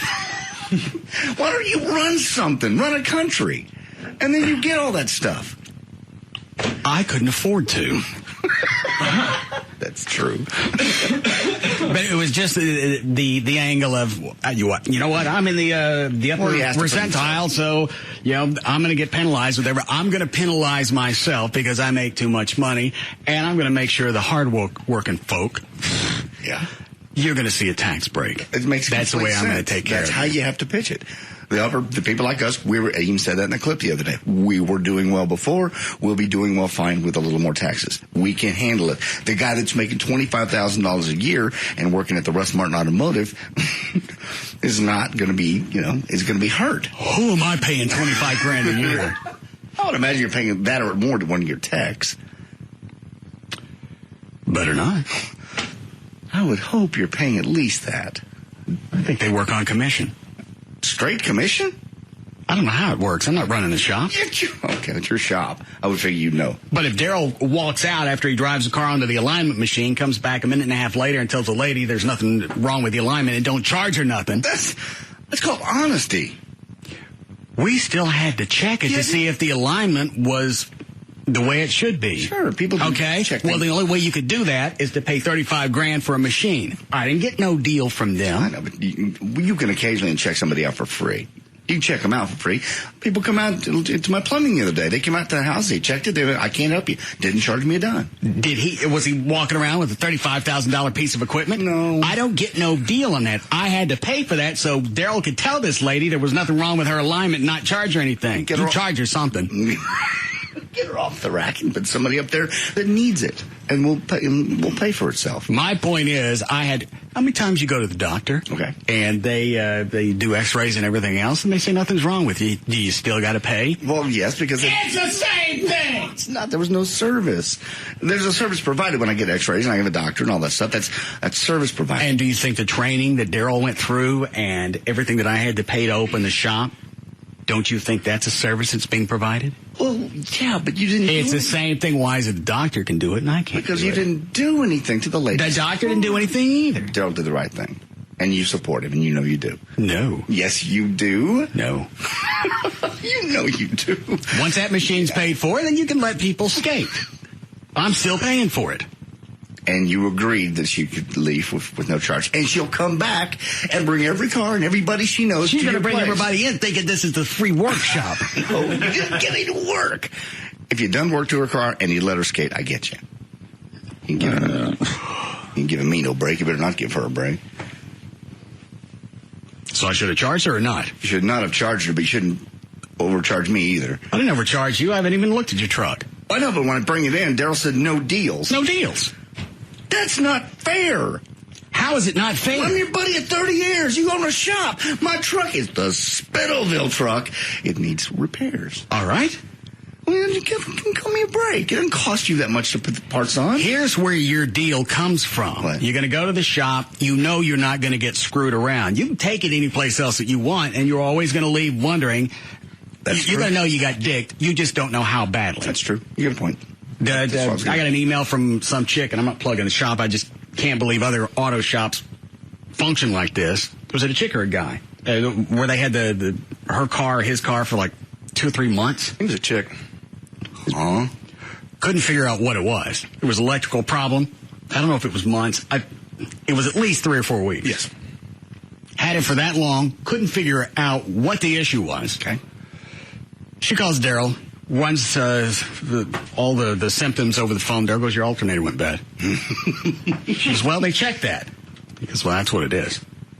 So she goes and gets it from them, brings it to Daryl. They check all the electrical components leaving the alternator. He said his alternator's bad. It took him a month. What in the world kind of shop wouldn't be able to figure that out in a month? I don't know. And I think they charged him in the process that month. Do you remember, Trey? They charged him and didn't do anything? I think it was 8. Twisted. Yeah, it was like $700-800 for all the diagnostic tests. What? Oh, and Daryl diagnosed it over the phone. I think it ended up costing her maybe a couple $100. And she had the car in a day and a half. Gonna go back and sue them? Can you even do that? I don't know. I would. If the car's there the entire time and nothing gets done, how do you even justify charging somebody if you didn't even at least come up with something? Again, how do the people justify with that one shop that we talked about, screwing people over and over and over to the point where they got websites that support it? Are you talking about the one that Trey went to? Mm-hmm. Yeah, they decide they're going to up Trey's bill to $500 after he only approved $130. Is that right? And immediately we start getting emails, but everybody knew what we were talking about. Yeah, nobody guessed any other company. And Trey's got to argue with them for almost an hour. Yep. And he says, I'm not paying it. We've already put it on. Take it off. I didn't tell you to put it on. Take it off. You made a bad decision. Take it off. Then they get a manager up in the lobby. Then they get somebody on the phone from corporate? Yeah. Well, the parts like won't go back. We can't put the parts back on, let you out. That gives, we have liability here. Parts were fine. It drove me fine. Believe me, you didn't have to, as you said, you didn't have to put the net out to catch me. I came in, stopped on its own. Why all of a sudden is it a death car? Because we want your cash. Yeah. And then you heard stories about people, same thing happened, but they wouldn't put the parts back on. I guess I got lucky. Illegally, I don't know how they could function that way. Well, obviously with all the lawsuits you see when you go online, people try to sue them. Okay. All right. Ready for news? Yeah. What are those, Alfie, on hold? Guy on line 2 is trying to give you a suggestion to set up how you do diagnostics or something like that. For what? For alignments. You mean like charge for a diagnostic? Exactly. I'm not going to do that. If he really doesn't have to do anything, there's no reason to jack somebody around. Exactly. I'm only going to say that once. Well, and it does make sense, especially when, how long does it take to check the alignment on that machine? What, 15 minutes? It doesn't take that long if nothing's wrong with it. You put up the laser reflectors. Is that what they are? Yes. Put them on all 4 tires. You turn the computer on. It immediately bounces the lasers off, tells you if it's in alignment or not. So that in itself takes about a minute. See, and in that case, that makes perfect sense. If you're at a different shop, they don't have the high-tech alignment machine. However, they have to do it, and it takes half an hour to figure out. Then I can somewhat understand. Sure. Yeah.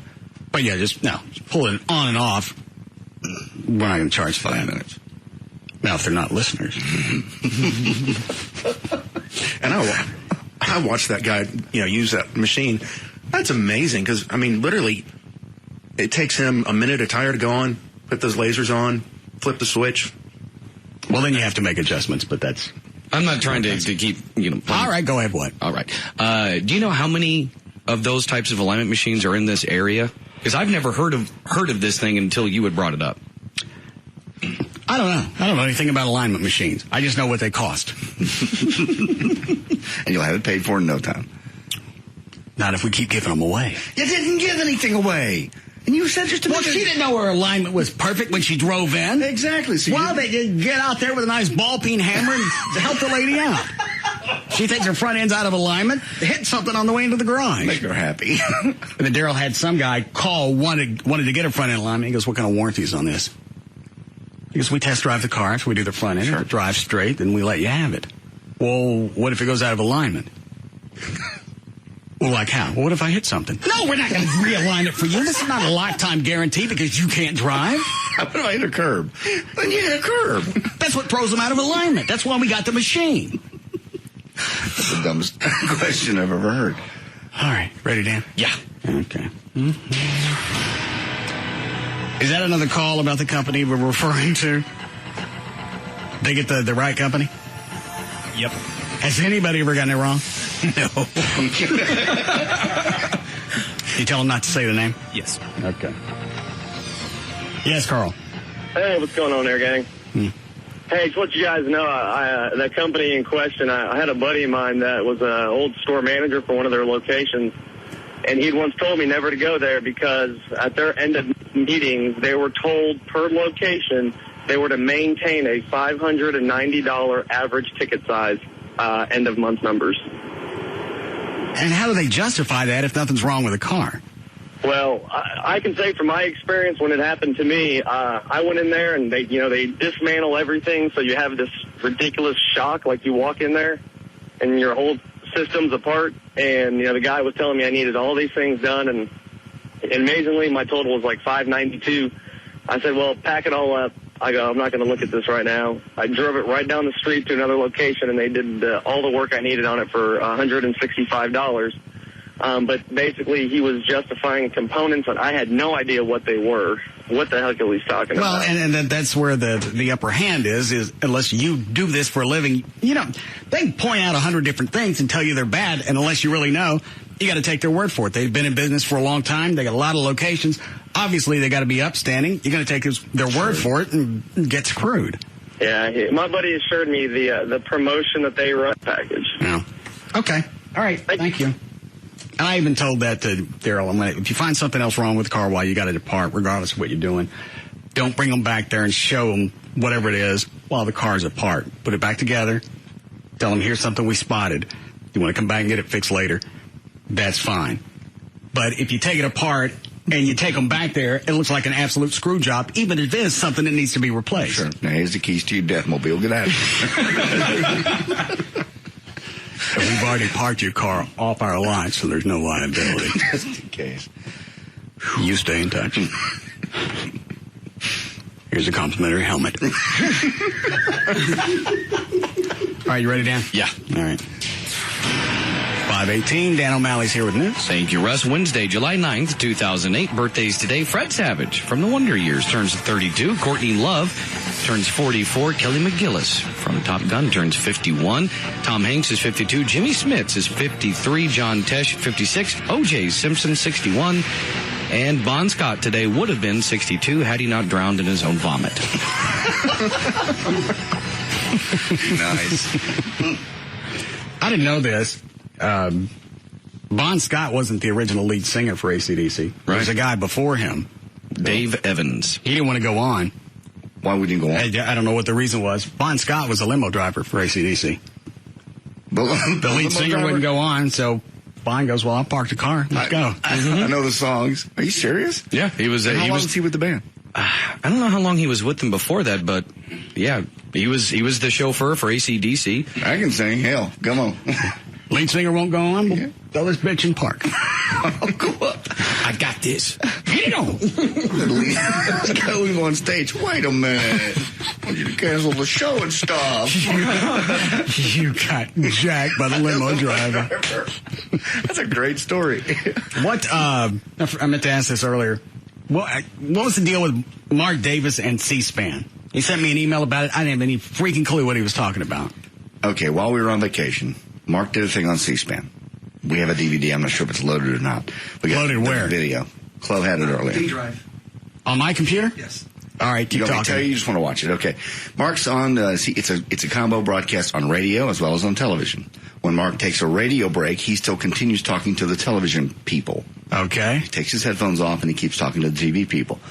At that point, why is he on C-SPAN now? He was just doing a stint on C-SPAN. He likes to dabble in different media and do his show. Here's the video. Is this from his studio? This is from a studio, a television studio in that same building, in the WBAP building. Okay. It should come up here. Well, he looks quite portly. Now, he never really references totally what's going on here. It's a visual shot, so you're going to have to tell them what happens. All right. And Mike Shannon examines traffic for you.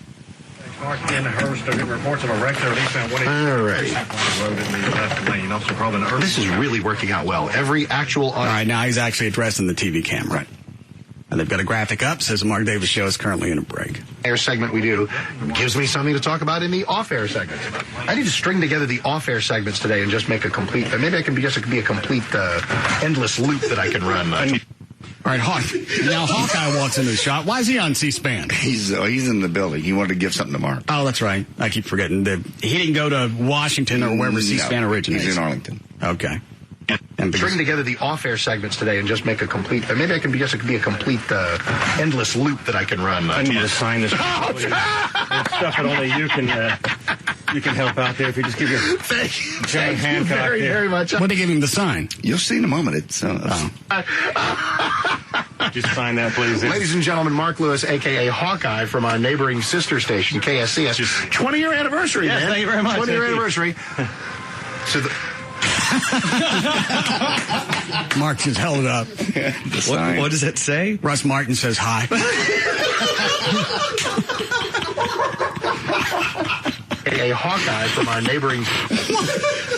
Hawkeye called me on vacation. I was walking down the beach in Florida. I see it's Hawkeye. I'm like, what could he want? He goes, you won't believe it. I did the greatest thing in the world. I went in, and it was C-SPAN, and it was Mark. I went, stop. Just send me the DVD.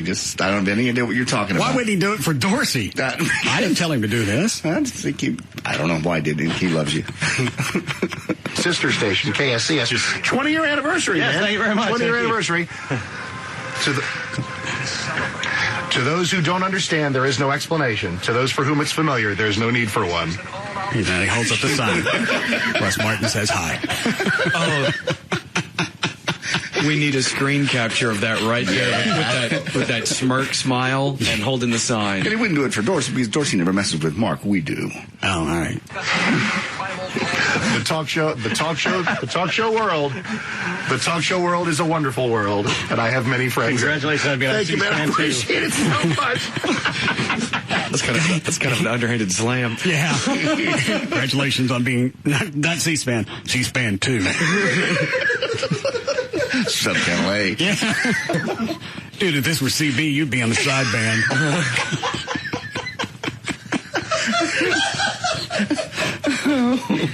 Why would Mark let anybody put him on television? Because he's a news guy. He goes on Channel 4. Channel 4. Look at him right here in this shot. I know. I know. What is this right here? It's a not very complimentary angle. Jesus Christ. Oh, please. It's just what angle would you shoot him from? I would shoot him from outer space. I didn't realize he'd gained that much weight. He's got to show up on Google Maps.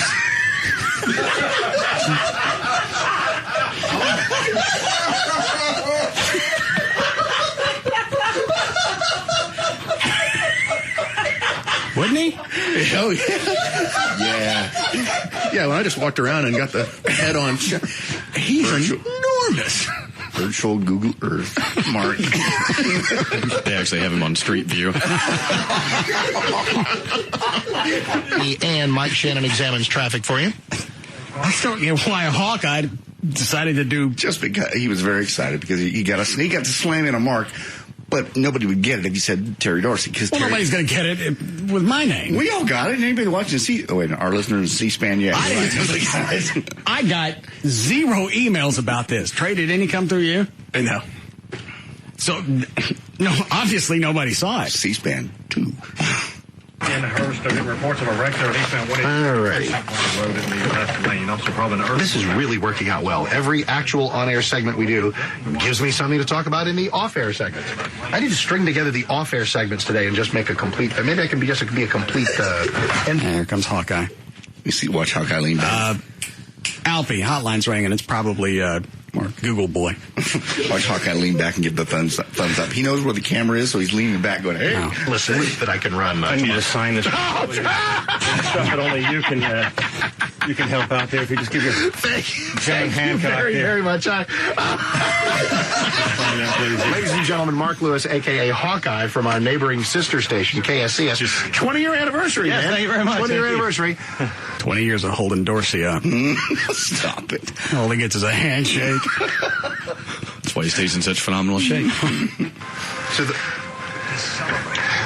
Now Mark's holding the sign up. To those who don't understand, there is no explanation. To those for whom it's familiar, there's no need for one. Russ Martin says hi. The talk show world. The talk show world is a wonderful world, and I have many friends. Congratulations on being on C-SPAN. Thank you, man. I appreciate it.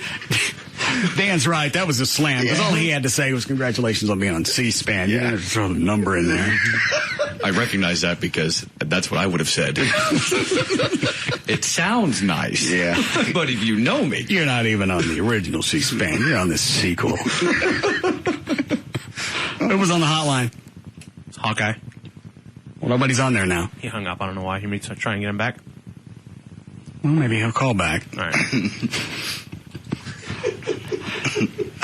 How often is Mark on C-SPAN? I don't know. We'll find out, though. Is this something that's a recurring thing? That I don't mean just Mark, but I mean they stick radio personalities from around the country on? Yeah. How come they don't come in here? This is not a newsroom. This is not a news show. We covered... What? Events that were current. Like? Talked about Obama. We did talk about Obama. There are current events on this show. Why wouldn't they want something entertaining on C-SPAN? Hotline's ringing again. Because they want. I'm not going on C-SPAN too. Probably what they're doing. Maybe looking to expand their host base by bringing in different people. See if they work on camera. See if they're on Google Earth. Possibly. Maybe that's how they found Mark, to put him on C-SPAN. Get that guy that's on Google Earth.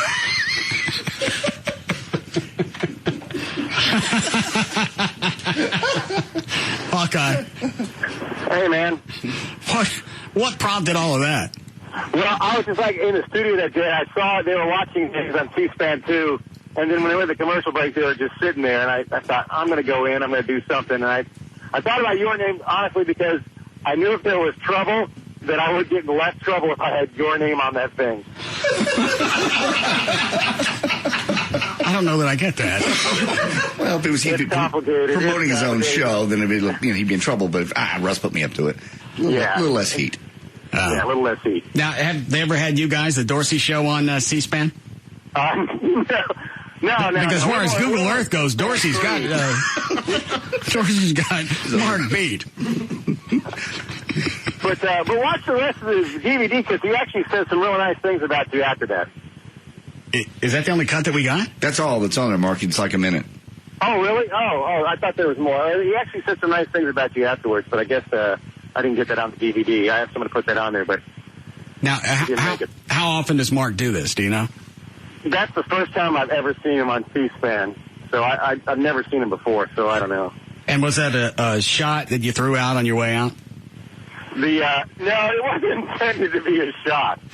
Okay. Congratulations on being on C-SPAN 2. Well, that's what he was on, C-SPAN 2. I think on C-SPAN 1 they had a congressional hearing on Indian affairs. So, that's kind of, preempted the Mark Davis show. Yeah, so much for fending off the heat. Yeah, Imus hosted that one.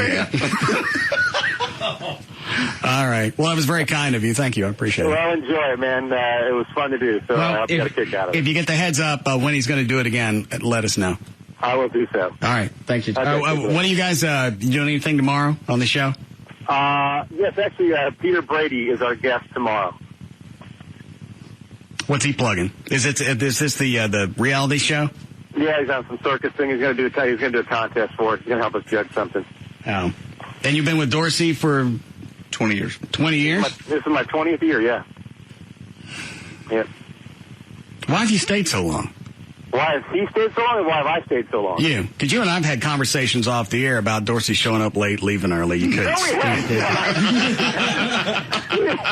You've been holding him up for 20 years. No, you've never had these conversations. He gets there well before I do every morning, and that is the truth. Dorsey does? Yes, he's the first one there. Of everybody on the staff, he's literally the first one there. What time do you get there? I get there about probably 5 o'clock. We go on there at 5:30. And what time does he get there? He gets there about 4:30. So the conversation we had off the air, you lied to me. No, we've never had a conversation off the air about this. You and I never talked about how you can't stand him. No, we've never had that conversation. How's Rebecca doing? She's just fabulous. She's doing fabulous. She already back from having that baby aardvark? Yeah, that was a month ago that she had, her child, yes. Oh. Has she brought the baby up to the station? I've met the baby many times, yes. Oh. Yeah. What are they feeding it? Baby food, stuff like that. Don't even go there. Don't even go there. Don't make me go there.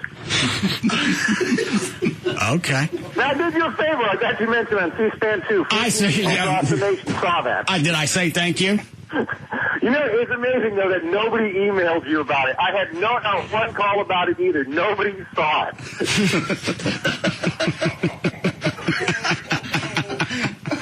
I don't know why Mark would take the time to do it, because the national viewing audience for C-SPAN 2 has got to be next to nothing. Yeah. Yeah, but the people who do watch it are influential in the political world, and that's his world, so... That's. I mean, you know, I'm sure his peers saw it, and you know that counts for something. All right. Did they get you anything for your 20-year anniversary? We're actually working up something, but no, I have not got a gift or anything like that. Dorsey didn't hand you nothing? Well, it's his 20th anniversary also. But the conversation you and I had off the air said you're a liar. We had no conversation off the air. All right, obviously I'm making it up. Okay, I'll catch you guys later. All right, well, congratulations. Thank you, man. Appreciate it. All right. Oh, you want to do that to him? I ain't making it up. Yeah, you are. I don't think so. Okay. Why would you hold somebody up for 20 years? And why would Dorsey not get him something? Of all the money he's helped Dorsey make over those 2 decades, you get him something so he's got a reason to hang around, so you got food to feed your Google ass. I think Terry was, they didn't get there at the same time. I think they both left K-Plex and went over there. I think they went at the same time. Okay, that's right. I'm thinking of K-Plex. Never mind. Because I started at K-Plex 2 months before Terry came down. That's what I'm thinking about. You're right. You done? I'm done. Okay. And he wouldn't get him anything. No. There's no way Dorsey would still be on the air if it wasn't for Hawkeye. They're a team. They're buddies. They're a team. They crossed the finish line together. No. Yes. What is it, Trey? What?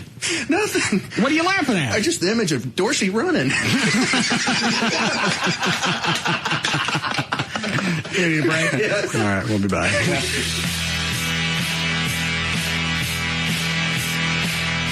We'll be back to the Russ Martin Show.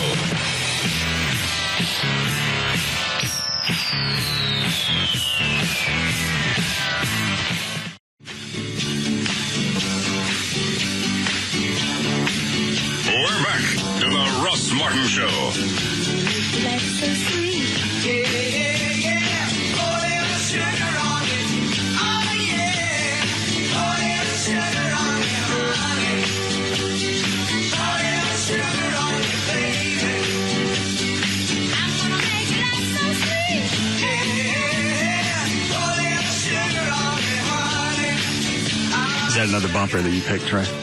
Yeah. Fun. Do you even know this song? Yeah. All right. I think the Archies were on in the late 60s. Yeah. I bet it's been played in countless movies. And all right. Any other surprises in the bumpers? Well, how many new ones have we added? 45, 50. Oh, Lord. Yeah, there are going to be surprises in there. Anything to check on any of them? Maybe I don't like the Archies. Then it gets played, you say, pull it out, and you never hear it again. Do you know anything about the Archies? You know about the meth bust with Jughead?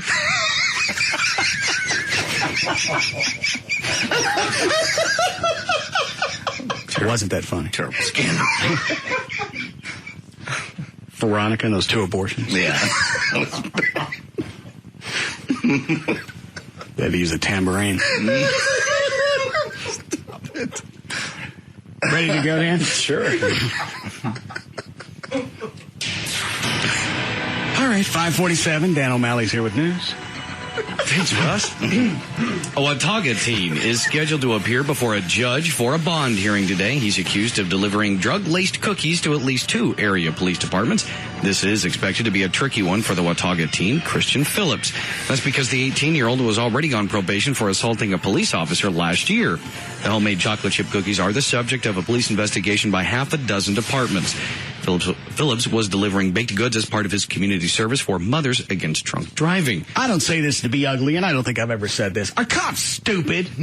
As far as just eating the cookies. Somebody brings you any type of baked goods, you don't eat it. I don't eat anything that comes from listeners. I know. You bring it up, I don't care how tightly it's sealed, how nice the package is, I'm not eating it. Well, and cops know there are enough fanatics out there. If they drop anything off, I'd be more suspect than I would think that it's okay. Yeah, I wouldn't touch anything. This is weird, when I'm driving the Spittleville police truck, if I'm going to a fast food place, I'll park it around back because I don't want them to do something to my food. You know, a lot of kids that work in fast food have a thing out for cops if they've gotten stopped. Don't you have something on the truck that says movie production vehicle? They don't see that. They see police across the front of the hood. Well, why are you driving that one? Well, it's my own personal truck, and when the other one's in the shop, I drove it for a few days.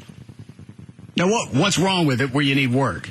I don't have a list of everything. I have it at home. It's just like, you know what? I don't know enough about it to tell you. It's mostly in the suspension. It drives fine, but they pulled it apart and looked at everything.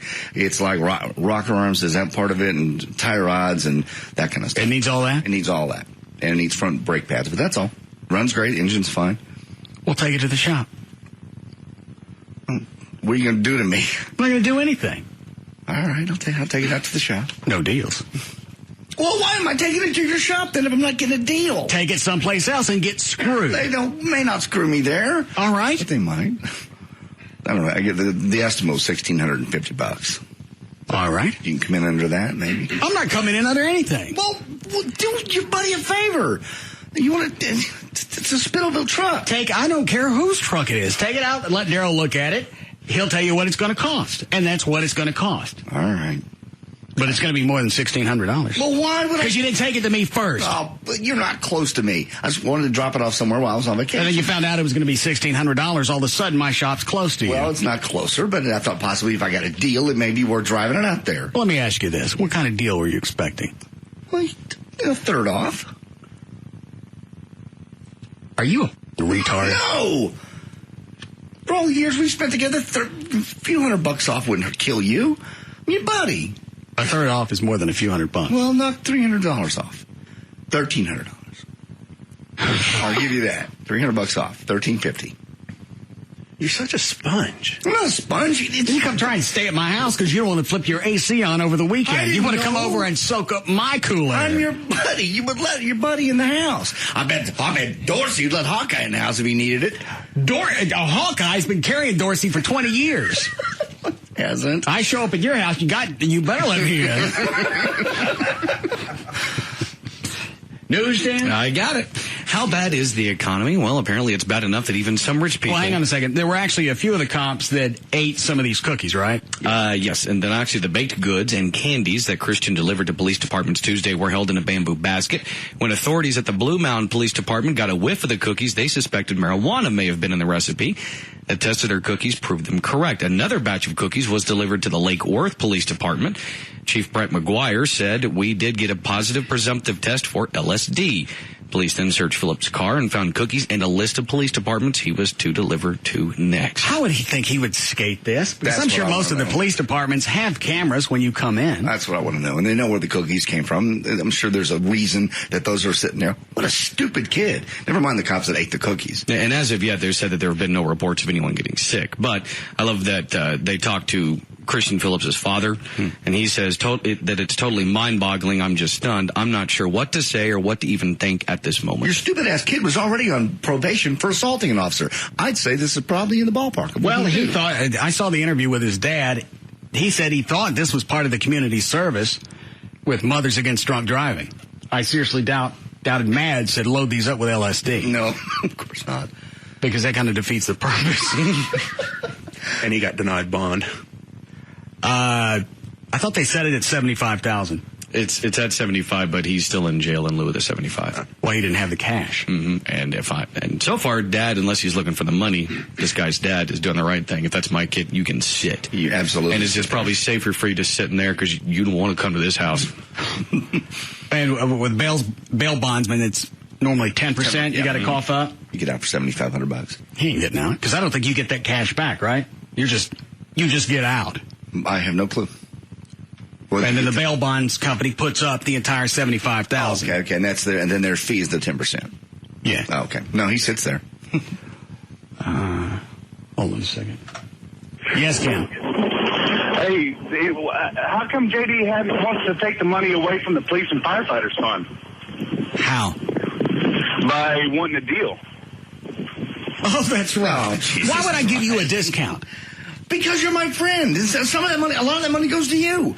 None of that. So far, none of the money goes to me. We're not breaking even yet. And as soon as I start making a profit, that goes back to the foundation. So you're not. So if you come in and you want a deal, that's going to take me longer to break even and put money back into the foundation for the families of police and fire who died in the line of freaking duty. God. And you want to just, you know what? I'll just start short sheeting all the families that I send checks out to. You know what? Sorry I couldn't send you a check this time. Sorry about your husband or your wife. JD needed a deal. I'm sorry for ever thinking about bringing it to your shop and getting a deal for my buddy. Sorry. If I were opening any kind of a shop, you ain't getting crap.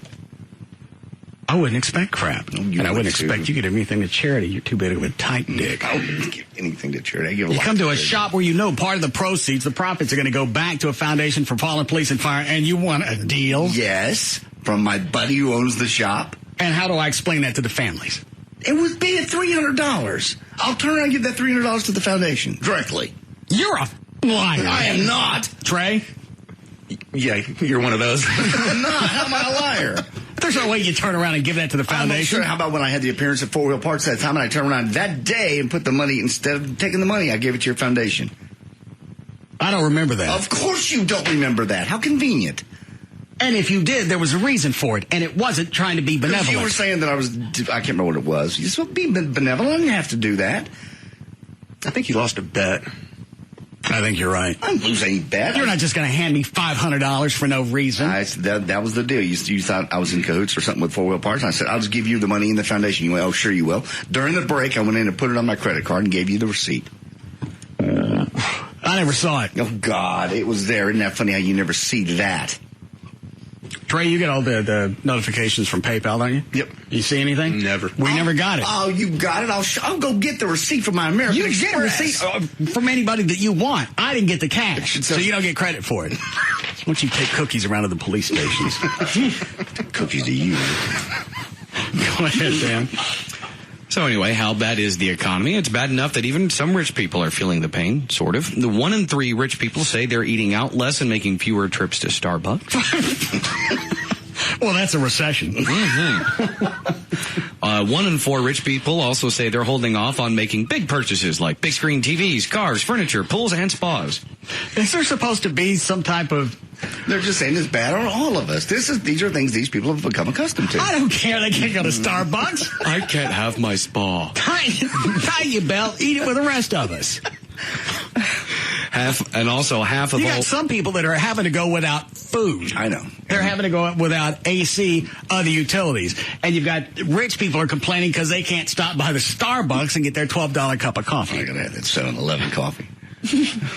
And in fact, I think, isn't Starbucks closing 600 stores nationwide? Yeah, they're closing 600 this year, and then they had, plans for next year and opening new stores. They are shelving. Where the hell would they open anymore? There's one in every corner. It's actually got worse at one point. In the shopping center by my house, they have one in the Strip, and they had one inside the Tom Thumb. I guess they... Oh, yeah, I've seen that. I never understood that. It's like you can go outside, go down 2 doors, and get the coffee. Nah, can't do that, sorry.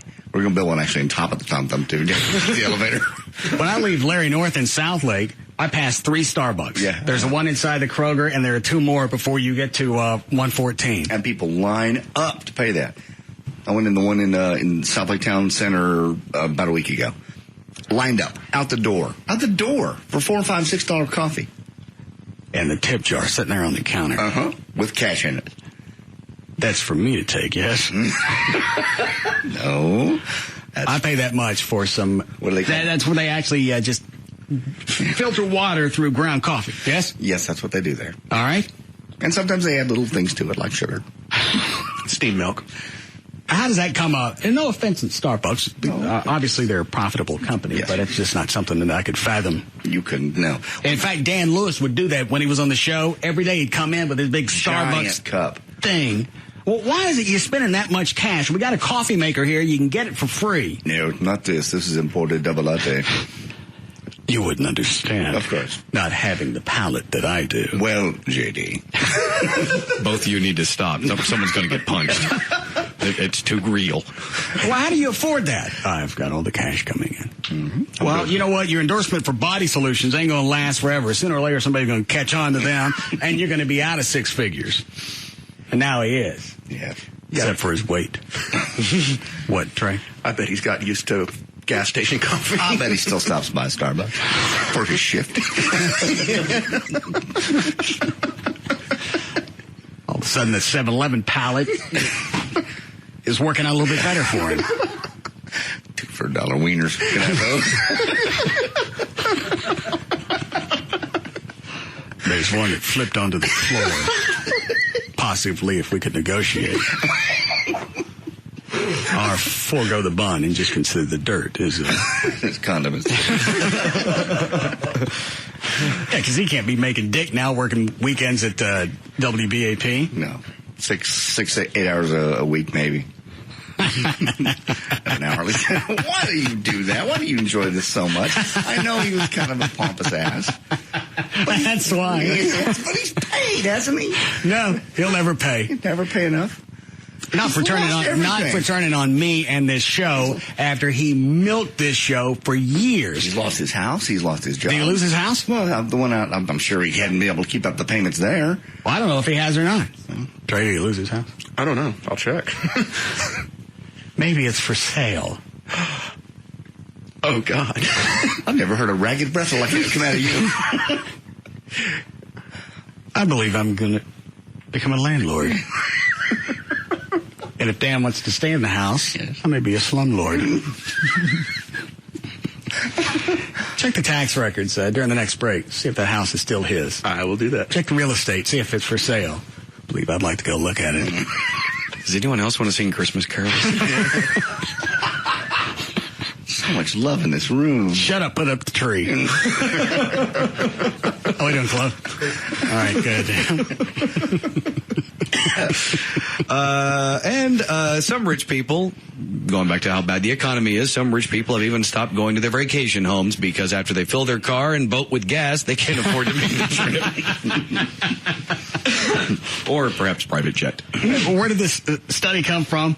Oh, it was, I just lost it where to go. Cincinnati Enquirer is where the actual story came from. Is there supposed to be any sympathy that goes along with this? I think they're just showing that the economy because it really doesn't give me any type of perspective that rich people aren't spending as much as they have been in the past. It's just saying it's really affecting everybody. Even people that you think have money are still cutting back. Now, granted, they're cutting back on Starbucks and trips, but they're still cutting back. Everybody is. It's affecting everyone. Oh, what is line one? He wants to know why you won't cut JD a deal, even though he's been your friend for 30 years. Yes, Charles. Russ, you gotta be kidding me. 30 years? You just been a dick. 30 years? You can't, and he'd have literally kissed your ass, and you can't give him a deal at your shop? Are you crazy? That's right, brother. Tell him. And there's something wrong with you, man. Why? Because, if I had a friend for 30 years who have been there for me, kissed my ass, been through all of your BS, and you can't cut him a deal? You don't know what kind of BS he goes through. You don't know how much cash he makes. And you want to know I tell you what, I'll tell you what he makes, and then you tell me if he deserves a deal. Okay. I'm going to turn the mics off. You don't repeat this. Okay. That's peanuts compared to what you make. You got a shot. Let me ask you something, Charles. JD got a very high, expensive girlfriend that he has to take on trips and all this kind of good stuff. Charles, are you a man of color? Let me tell you something. JD, you ain't listening to me. Anyway, but, hang on, JD wants to say something to you. John. I did not say that, Russell. I did not say that. Oh, my God.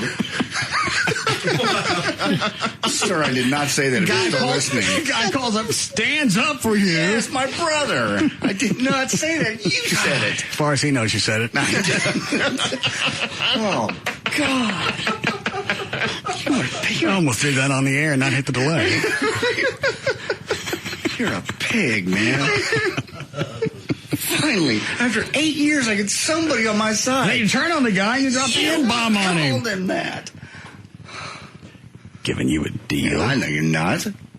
Tightwad. You don't think not getting screwed around is... You don't consider that a deal? Sure, it's a deal. I understand that, but I just thought a few $100s off after all I've done for you. Don't ask what. I saw it in your eyes. I think not getting screwed around is the best deal that you could find anywhere. All right, I'll bring the truck out to you. Wouldn't you agree, Trey? Absolutely. Until I get the bill for $4,000 and I don't get the truck back. Lean. Mechanics lean. I love those two words. I got so much joy telling Gavin I had a mechanics lien on the Jack FM van. JD, put the tree up. Bring the lights. And then they all look absolutely stunned. When I wouldn't let them have the van, they show up to pick it up for after it was repaired. They got no cash. I forgot what you did to it. I really didn't have to do that much to it. We had it towed because it's set in the back lot for 6-8 months at least. They said it wouldn't run. Get it over to the shop. Daryl said battery's dead. That was all that was wrong with it? Yeah. No engine problems. Everything else worked. Battery had gone dead. Nobody decided to check anything. You could have. We didn't check. We didn't charge them for diagnostics. Charged them what we paid for the towing, which was like $60. Paid cost for the battery, and it was another $20, $30 for something. So it was $150. They show up with no cash. Well, they figured they're good for it. I know how long it takes this company to pay anybody. I know. And I'm not going to take the excuse of, well, we've turned it over to accounting. Because that means they're not going to pay it. They will pay it eventually. Oh, well, then you ain't getting your van. And in the meantime, mechanics lean. I'll go out there and lean on it. You get little butterflies in your heart, don't you, when you say those two words? It was just the first time I was able to use it with Gavin. They wouldn't let us have the van. Mechanics lean. What's amazing to me is that no one around had enough common sense to try and jump it. Typically, if your lights don't come on and it doesn't start... We'll get this B. It's going to be something horrible. Probably the transmission. I bet the tires are blown. Hell, probably seized up the engine. I'd crawl under it to see if the transmission fell out. We got 3 vehicles in the back that they all claim we don't know if they're running or what's wrong with them. They just sit there. Battery. I could have probably rammed them for $3,000-$4,000 of repairs. You could have. And initially, I told David Henry that. Well, it's first of all the engine's missing. You mean it's not hitting on every cylinder? No, I mean there's no engine in it. Where could the engine have gone? I don't know. You have one? Did you buy one? Yeah, you had one. Or yes. Well, this is the worst case I've seen. We need a break? All right, we'll be back.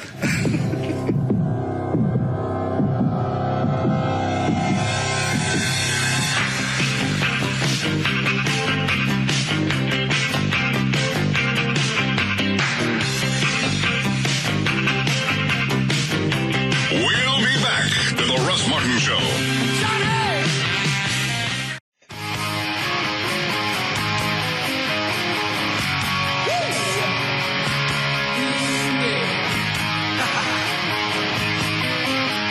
We're back to the Russ Martin Show.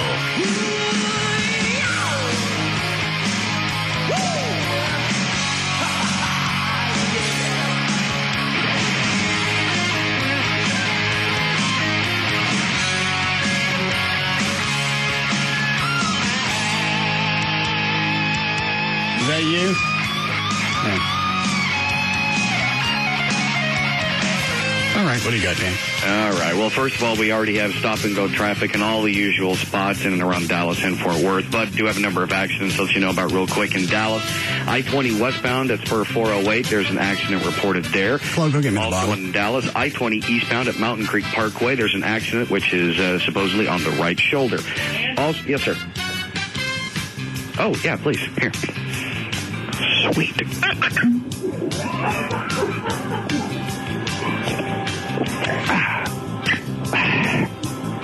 Where was I?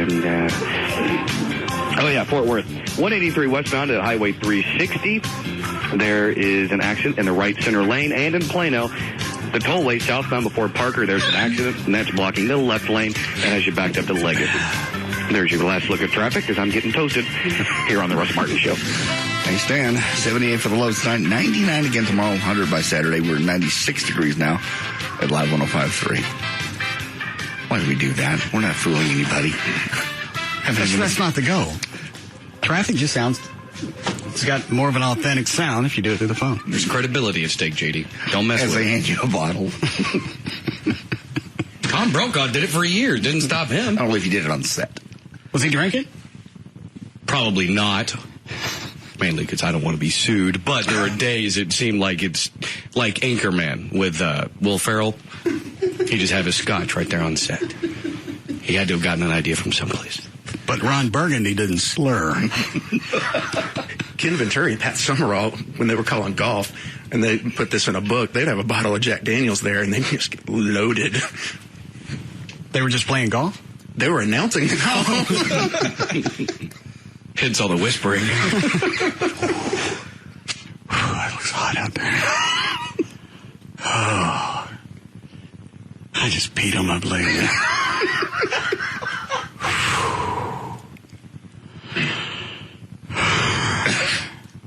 Is this god thing over there? Who's that black guy on the course? I believe that's Tiger Woods. You sure? Yes. Hang up the phone.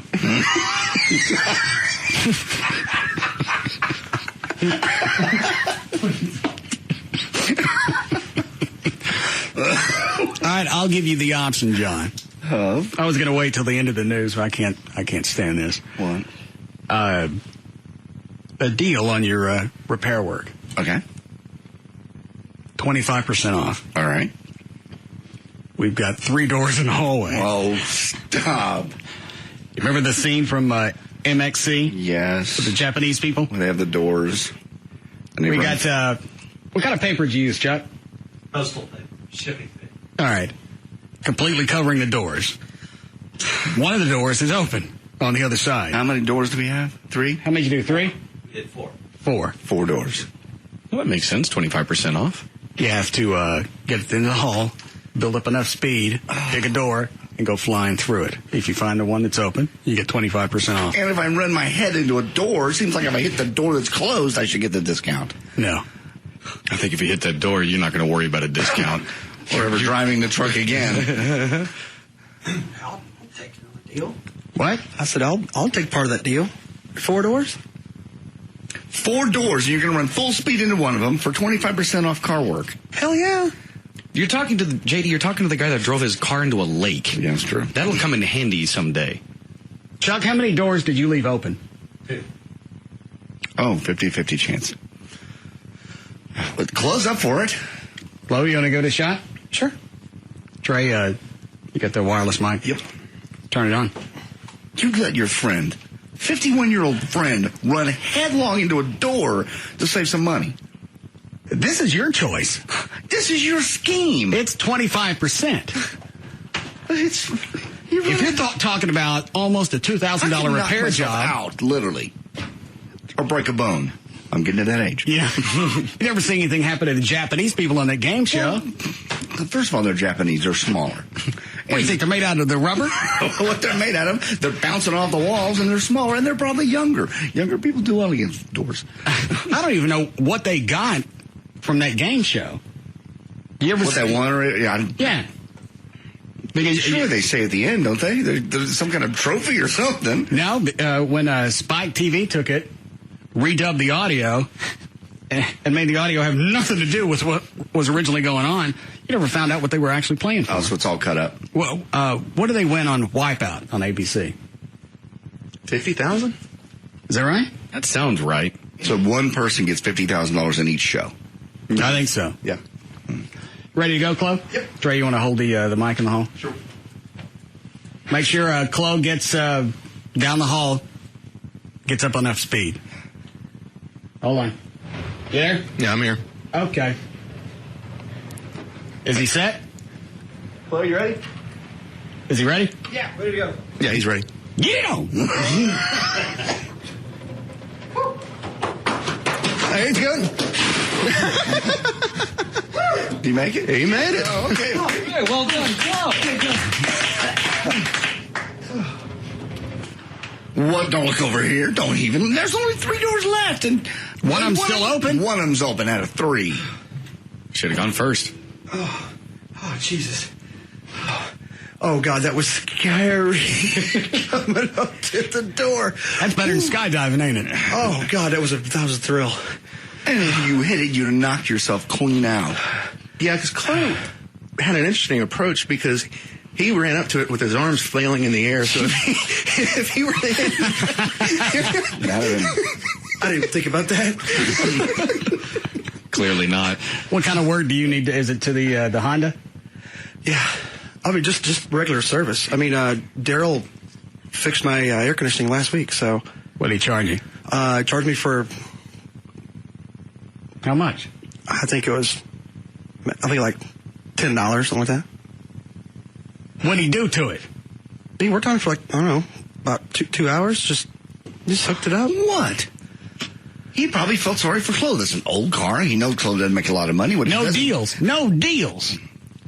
I can't pay for that shop, and I damn sure can't pay for Daryl if he keeps giving away stuff for nothing. Just to your buddies, there's 4 or 5 This is not the type of advertisement that I want. Other people don't expect a deal. Other people haven't known you for so long. Other people don't put up with this.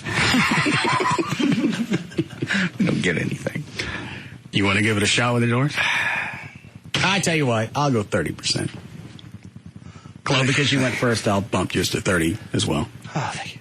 Well, he gets the same deal I do, and I get fewer doors. He still took the chance. What's 30% of 1,600? Trey? 40. Ballpark. 400. That's worth running into a door. Yeah. I'd do it for 150. You would not. You most certainly would not.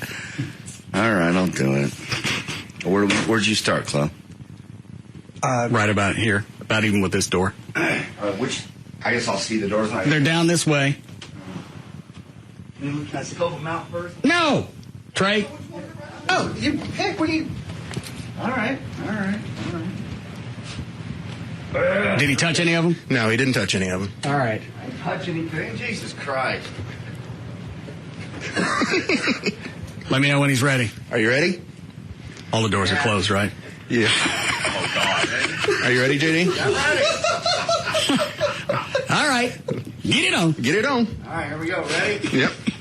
All right.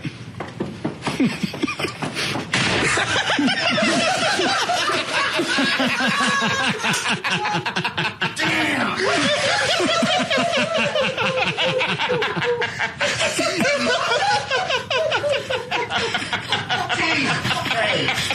Oh, look at his head. Ouch. I didn't think that would actually hit my head. I didn't think that really hurt. Shut up, Trey. How'd you get something for hitting the door? Shut up, Trey.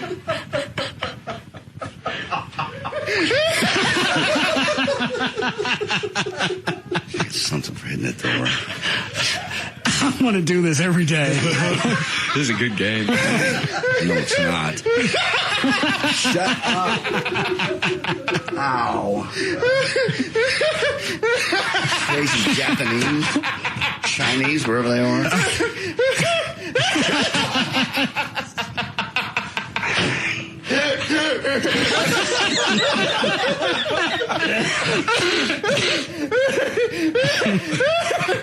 All right.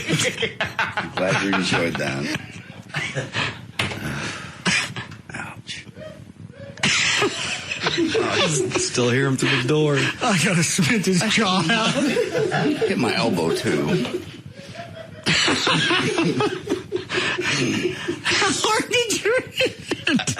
I thought the paper was leaning in a little, so I thought I'd had the right door. I hit it full speed. Your hair, the front looks a little bit flatter. Put my elbow and my head both. Well, there are 2 doors left. You got a 50-50 shot. No, I'm not doing any more. That hurt. Well, yeah, no, Russ is right. You've already taken one out of contention. No. I'll go half. Half? 50% off. That's $800. Damn. That's right. That was the funniest thing You think it's funny that I hurt myself? Big bobblehead hit the door. I'm glad everybody thinks that's so funny. You may want to get your composure because I think he's going to do it again. Okay. I'll go one more time. I get something for if I hit a door. Something.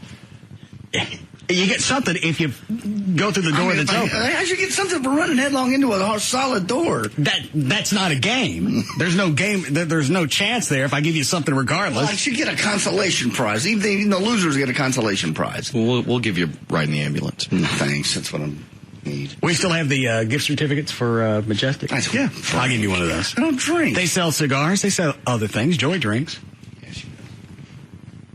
All right, one more time. All right. If you blow it, you get a $5 certificate. They were 50. Were they 50? No. No. Well, what were they? They were 5. Yeah, they were 5. I ain't doing it for $5 running headlong into a door. The other option is 50% off. One more. One more, and that's it. Actually, plus, if you think about it, Russ, if you were to put this option up at your shop, people would do it. Well, you do it, Dan. I don't need my car worked on. Did right anybody now. want to go out in the hall and watch? I do. Do you mind? Go ahead. Gavin, did you want to watch? Yes, please. All right, good. Everybody stay out of his way.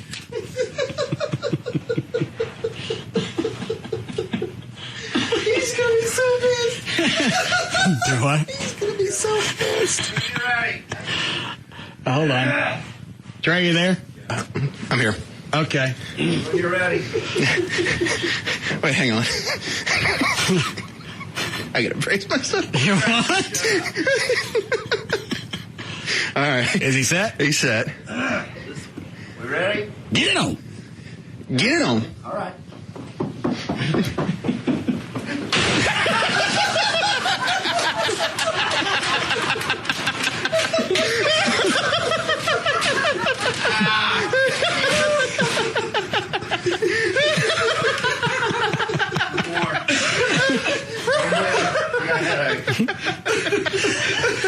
There's only one door left. No more. Now you got to narrow it down.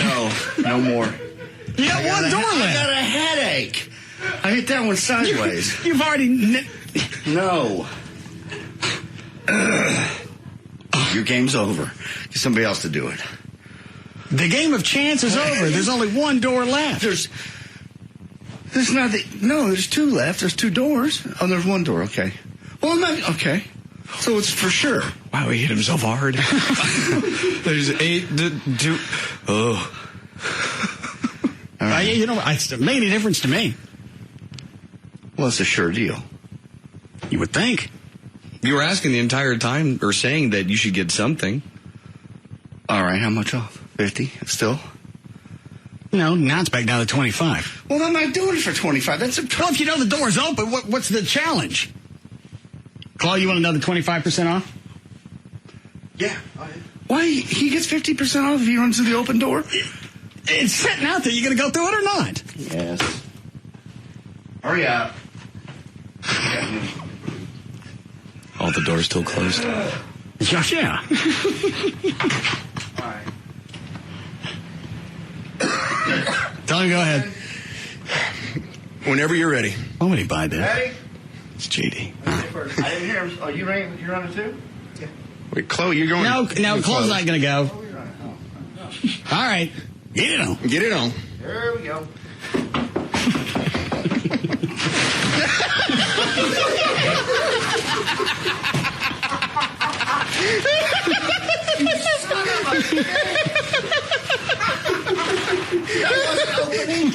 What's wrong? Get my cash off. You cheated. You cheated.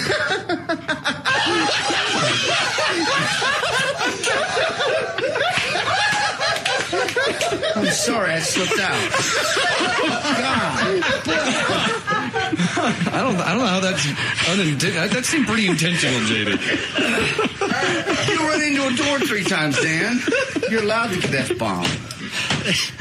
Do we have the pre-delay audio that goes anywhere? I don't.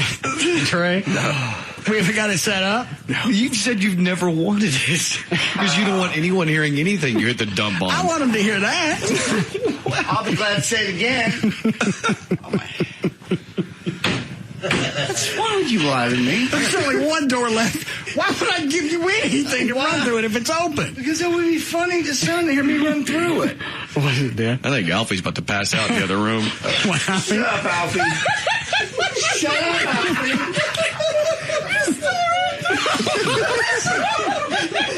What? Shut up, what is that? There's only one door left.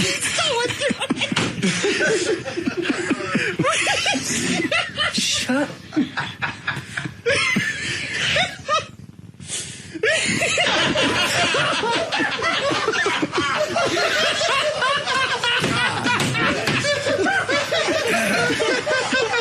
It's not funny. I got that one. I just started rolling tape. My head hurts like hell. I gave that a little extra so you'd have a good sound when I ran through it. Because I knew it was open, because I knew my buddy wouldn't lie to me. So you want us to re-rack the doors and give it another trust you ever again. I really bet we could get listeners up here if I only gave 10% off to go flying through these doors. Yeah. Well, it was fun when I thought it was a game. It was a game. It wasn't you a just game. lost. It wasn't a game at all. 3 times. A game, there's a way to win. There's no way to win this. Flo didn't even really run through a door. We just held up a piece of paper and he ran through it. Jerks. Is that funny? Yes, Glenn. Glenn. Yes. Yes. That's a good idea. I should do that for my tenants, too. You want free rent, run through the door. The door you want. You get the closed door, no, you don't pay freaking rent. Thank you, guys. No matter how screwed up my day is, I always can count on you guys to make it better. Appreciate it. You're very kind. How screwed up my day is. Door lock, no free rent. I'm sorry to bring this up, really, but JD, aren't you the one that always says if one door closes? Yeah. Explain us the whole life and the choices and the opportunities thing. I ain't trouble the tape, so don't cuss no more.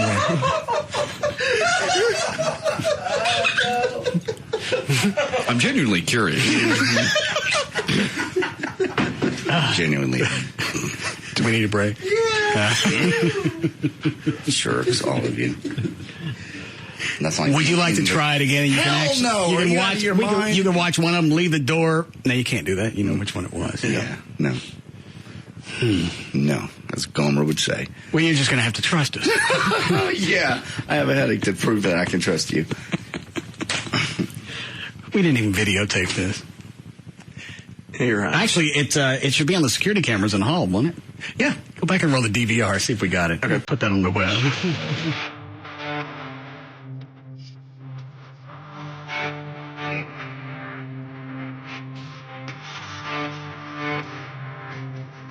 We'll be back to the Russ Martin Show.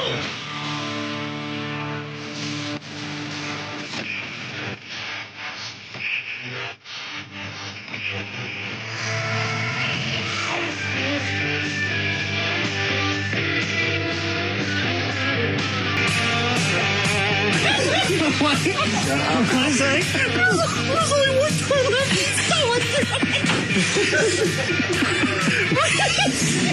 Shut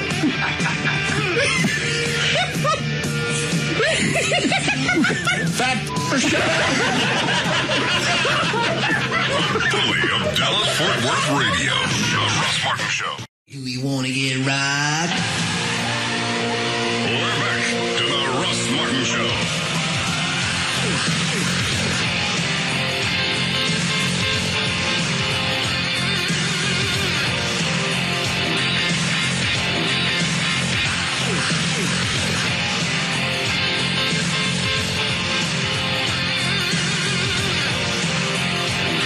All right, I got one last offer. Get away from me. We have news, audio, stories, stuff. I will cover. Don't even try. The entire repair. Sure. All I gotta do is what? Run off the building into some brick wall? Why didn't you cover it with paper? We got straight into a wall. We got 2 of the doors repapered. I swear on my dogs, one of the doors is wide open. And you lie to me. What am I going to do? Kill your dogs? I don't swear on my dogs. Trey? No, he doesn't. Trey, were you out there? Yeah. We swear on your dogs also? Absolutely. I think Russ would kill his dogs to watch me die. I think you love your dogs more than that. 100%. Okay, Trey, one of the doors is open. Yes. And you, Russ, promise me again. I swear on Abby, I'll swear on every dog I got. Put your hands out. I don't see no crossed fingers. Okay. Like that's going to change anything. Well, I'm just saying. You always have some damn thing you pull. I say a lot of things. This is how serious. I will not drink for a week if there's not a door open. Hey, I wouldn't even do that. Oh, I will, because I know one of the doors is open. All right. So if you catch the one that's locked, all you got to do is run your fist through the other piece of paper, and you know that door was open. Okay. One of them's open, and I get 100% off. Yes. You'll fix this building? As long as it's around $1,600. If it turns out to be around $3,000, I'm not going to eat that. Okay. Up to $1,600. Yes. Better sense tells me not to do this. Well, okay. Don't listen to him. I never have before. Should I start now? All right. You can do it? I'll do it. All right, Trey, get the wireless mic. All right. Let me hear it. Yes. Hold on. Try it now. Test. Okay. Oh, my goodness.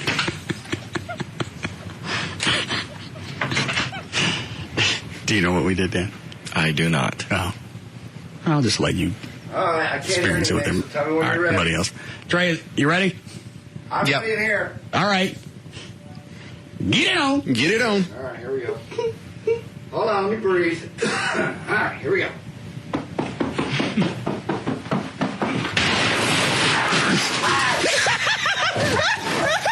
Oh, Jesus!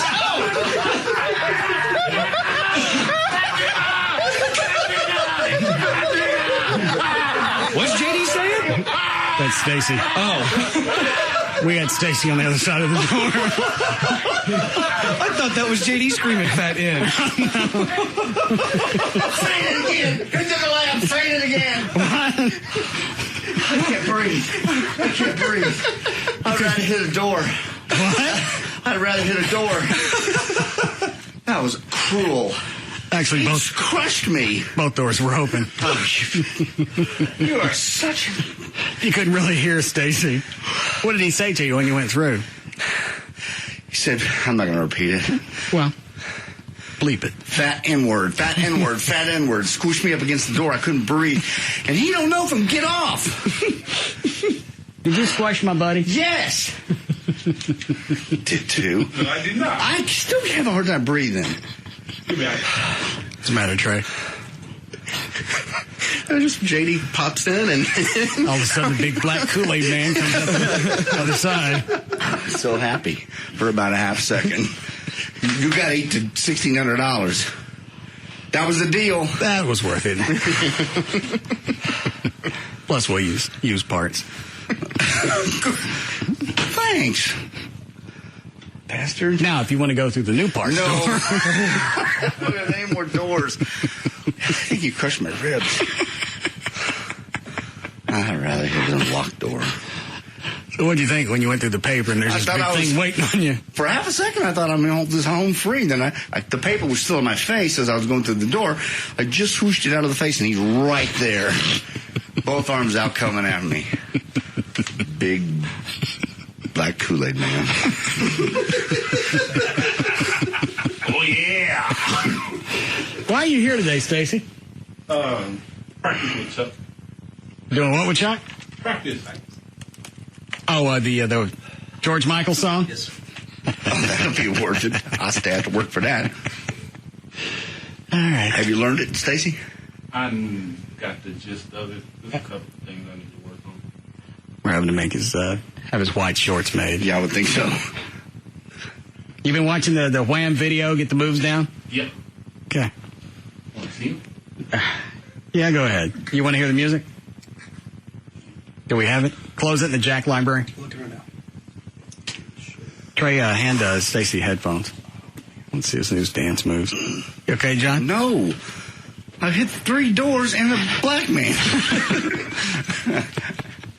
No. That's a great soundbite. Yeah, but I'm not really sure why. Because you just edited out the 3 doors. You're a black man. All right, let's see it. There he goes.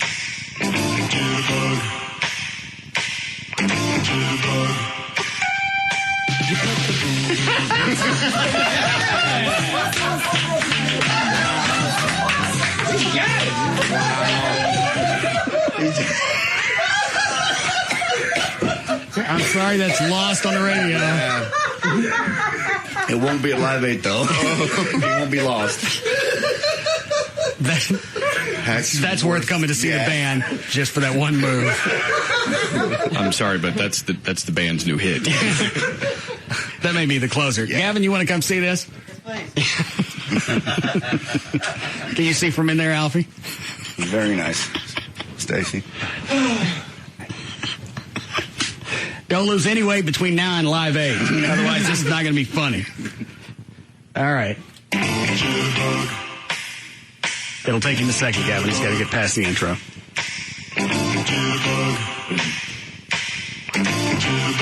Here it comes.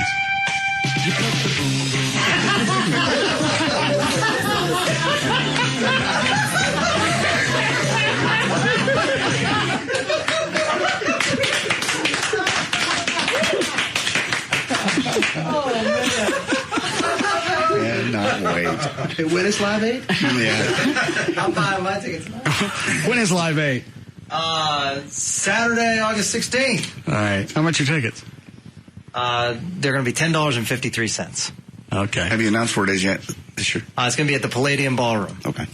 When the tickets go on sale? It should go on sale probably in the next week and a half. Can I buy mine now? No, I know. I'm buying.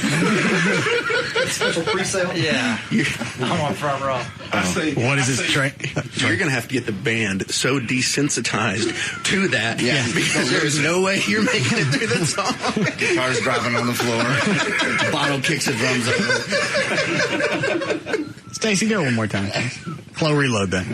I say we put a 10-second snippet on YouTube and tickets will go wild. Hang on. I got my video camera. I can get this on. You want the lights up in here anymore? Yeah, turn on the fluorescence. Card protect. What the hell does that mean? I mean, it's not going to record? You got to lock it somehow. I don't know how you don't lock the card. Push play, see what happens to record. Let's try it now. Card protect. Well, won't it record on just the hard drive on this? It should. Try it. Push record. Camcorder. Alfie's raising his hand like he knows something. What is it, Alfie? There's a little switch on the side of the card. If you take it out, if you switch that off, it should be able to record. I didn't know that these flash cards had a protect. It'll lock. Oh, yeah, it does. Oh, we done. Just like the old cassettes where you knock the tab out. Or DV tapes, you can have the little switch back and forth. Hang on a second.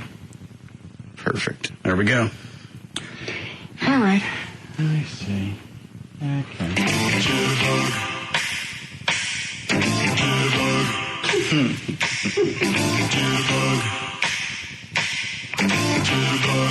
Here we go.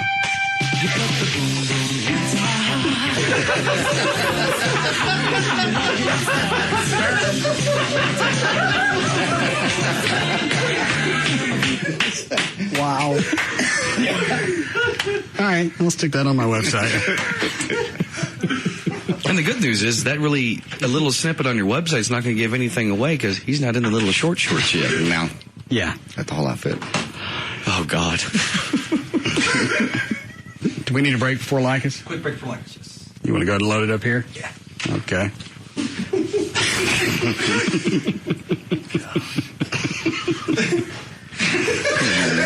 You laughing at this whole segment.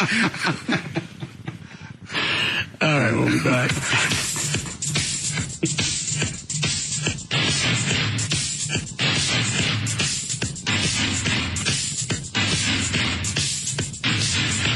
We'll be back to the Russ Martin Show.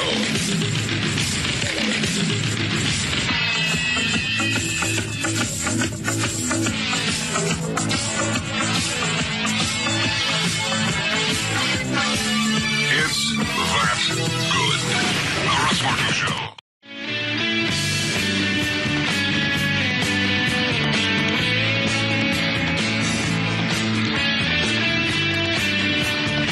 We're back to the Russ Martin Show. I've got 2 tickets to paradise. I've got 2 tickets to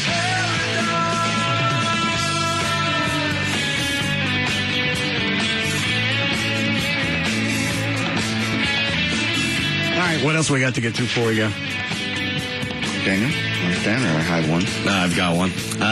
Experts said the slow digestive system of cows makes them a key producer of methane. Of course, that's a potent greenhouse gas that gets far less public attention than carbon dioxide. So, well, what's going to be the solution? Just to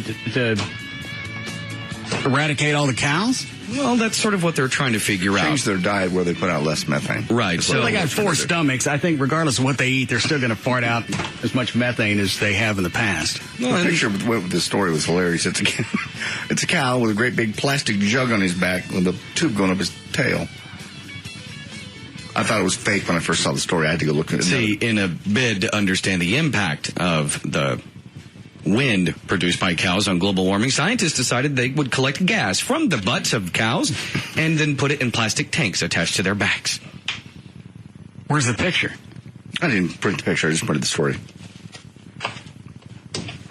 I just told you that. It's a big cow with a tank on its back. That's all there is to it. Well, if that's a part of the story, I want to see the picture. I don't have it with me. Well, why would you do the story if you don't show me the cow with the tank on its back? But the story's what's funny. No, the picture is. The headline, cow farts collected in plastic tank for global warming studies. Funny. Not to me. Oh, Jesus. I get nothing out of it. I don't really like it either. Shut up, man. God. All you people. All right, so you got a story that's visual. You got no picture. It's not visual. It's funny that they're collecting farts. They got a picture of a cow with a tank on its back collecting farts. There's a picture somewhere of it, yes. I don't want to see it now. Oh, God. What else you got? Michael Vick's filing for bankruptcy. Why? He owes apparently $10 to $50 million to creditors. Vick says he's hoping for a little breathing room so he can rebuild his life, personal and spiritual levels. Isn't he in prison? Yes. Resurrect his image as a public figure. What is it? Resurrect his image. What's wrong with you people? You ever need a door? Shut the hell up. And resolve matters with the NFL so he can resume his career. Hey, Mike, here's a tip. Something going to happen. You have a better chance to run to a door. He owes how much? He's somewhere between 10 and 50. He's not quite sure. He's basically saying that his debts equal the assets that he currently has. So he's like, well, break it even, so I'll go Chapter 11. Is all this based on his conviction? Yeah, well, because most of it was, I want to say a year before everything happened with the dog fighting, he had just signed a new contract maybe 2 years before, and he was the highest paid player in the league, including endorsements and everything. So the dog fighting stuff happens, and he loses all that. Well, yeah, all the endorsements are gone. Yeah. And I think he had to give back some part of the signing bonus. Yeah, he had to give back like $20 million. Why would you run through one more door when you know we had locked the rest of them? Because I thought this was a game that you could win. You told me it was a game. It's not the state fair. You said it was a game. I didn't think my buddy would lie to me and let me run into a door on purpose. I couldn't believe it when you walked back out in the hall and you were ready to go again. Russ looked at me and as if to say with his eyes, is he really going to do this? It's a game. Asses, all of you. Hey, y'all. I should have this in the game. It's a game at the state fair. Oh, yeah. Oh, I'm sure next year will be. Hey, you! Don't. With the big head and the cowboy hat on. You want to play? You want the big bear? Then you get mad at Alfie because he's laughing at you. Ass. Enough's enough. It ain't that funny. I hit my head on doors, and then I got a big old black guy grab me through the other one. Shut up. What is that? There's only one door left.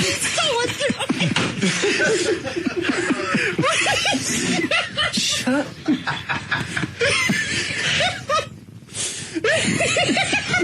Fat f***er, shut up.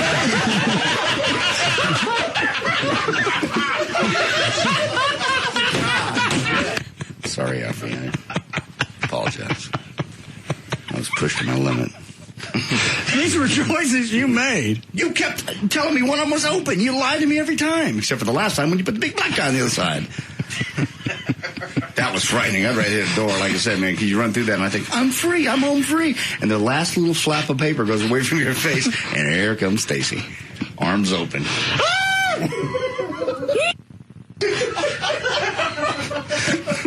Everybody run.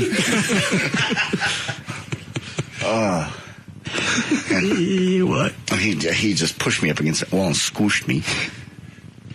Do you really hate me, Stacy? Pretty much. What showed? All right. Anything else before we go? Because I'm out of stuff. I'm spent. You're spent. This actually ties back into the Obama-Clinton thing you were talking about yesterday with Reverend Manning telling former President Clinton to quit letting Barack pimp out his wife. Oh, yeah. Well, Senators Barack Obama and Hillary Clinton team up again Wednesday, but not all Clinton supporters are actually jumping on the Obama bandwagon despite her calls for unity. 2 fundraisers are scheduled for Wednesday in New York and a third on Thursday, making it 5 times the two have appeared together since Clinton ended her quest for the Democratic presidential nomination last month. All right, hold on before you finish the story. Let me play Manning again. And these women across America are not going to vote for him. They're going to either stay home or vote for John McCain. But President, I mean, I regret that I have to use the kind of words I'm using when they're talking about pimping in the same breath of Hillary Clinton. But that's what's getting ready to happen, and there's no way to whitewash it. There's no way to make it pretty. President William Jefferson Clinton, stand up, be a man. If you have to go back to Chappaqua and be forgotten, just go back. But keep your dignity, brother. Keep your dignity, man. Keep your dignity and keep your wife. Keep your woman out of the clutches of that long-legged Mac daddy, that Chicago slim pimp called Barack Hussein Obama. Now, how much money has Hillary raised now that Obama's been pimping her?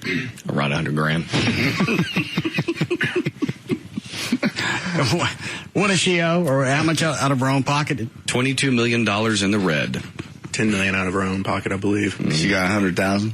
Yeah, she's double screwed because her supporters aren't given to Obama that would go back to her, and his supporters aren't given to her, so she ain't getting nothing. Well, what's the incentive? Oh, there is. I mean, I got to deal with gas prices. I got to deal with everything else that's associated with fuel. All the prices are going up across the board. I'm going to give Hillary money so she can get $10, $12 million back. You better actually start screwing somebody. Set up a booth. No. Believe so. She'd make less than $100,000. Yeah. Well, make it like a glory hole. So nobody knows what it is. Just have a big piece of paper with 2 holes cut in it. One up top, one in the bottom.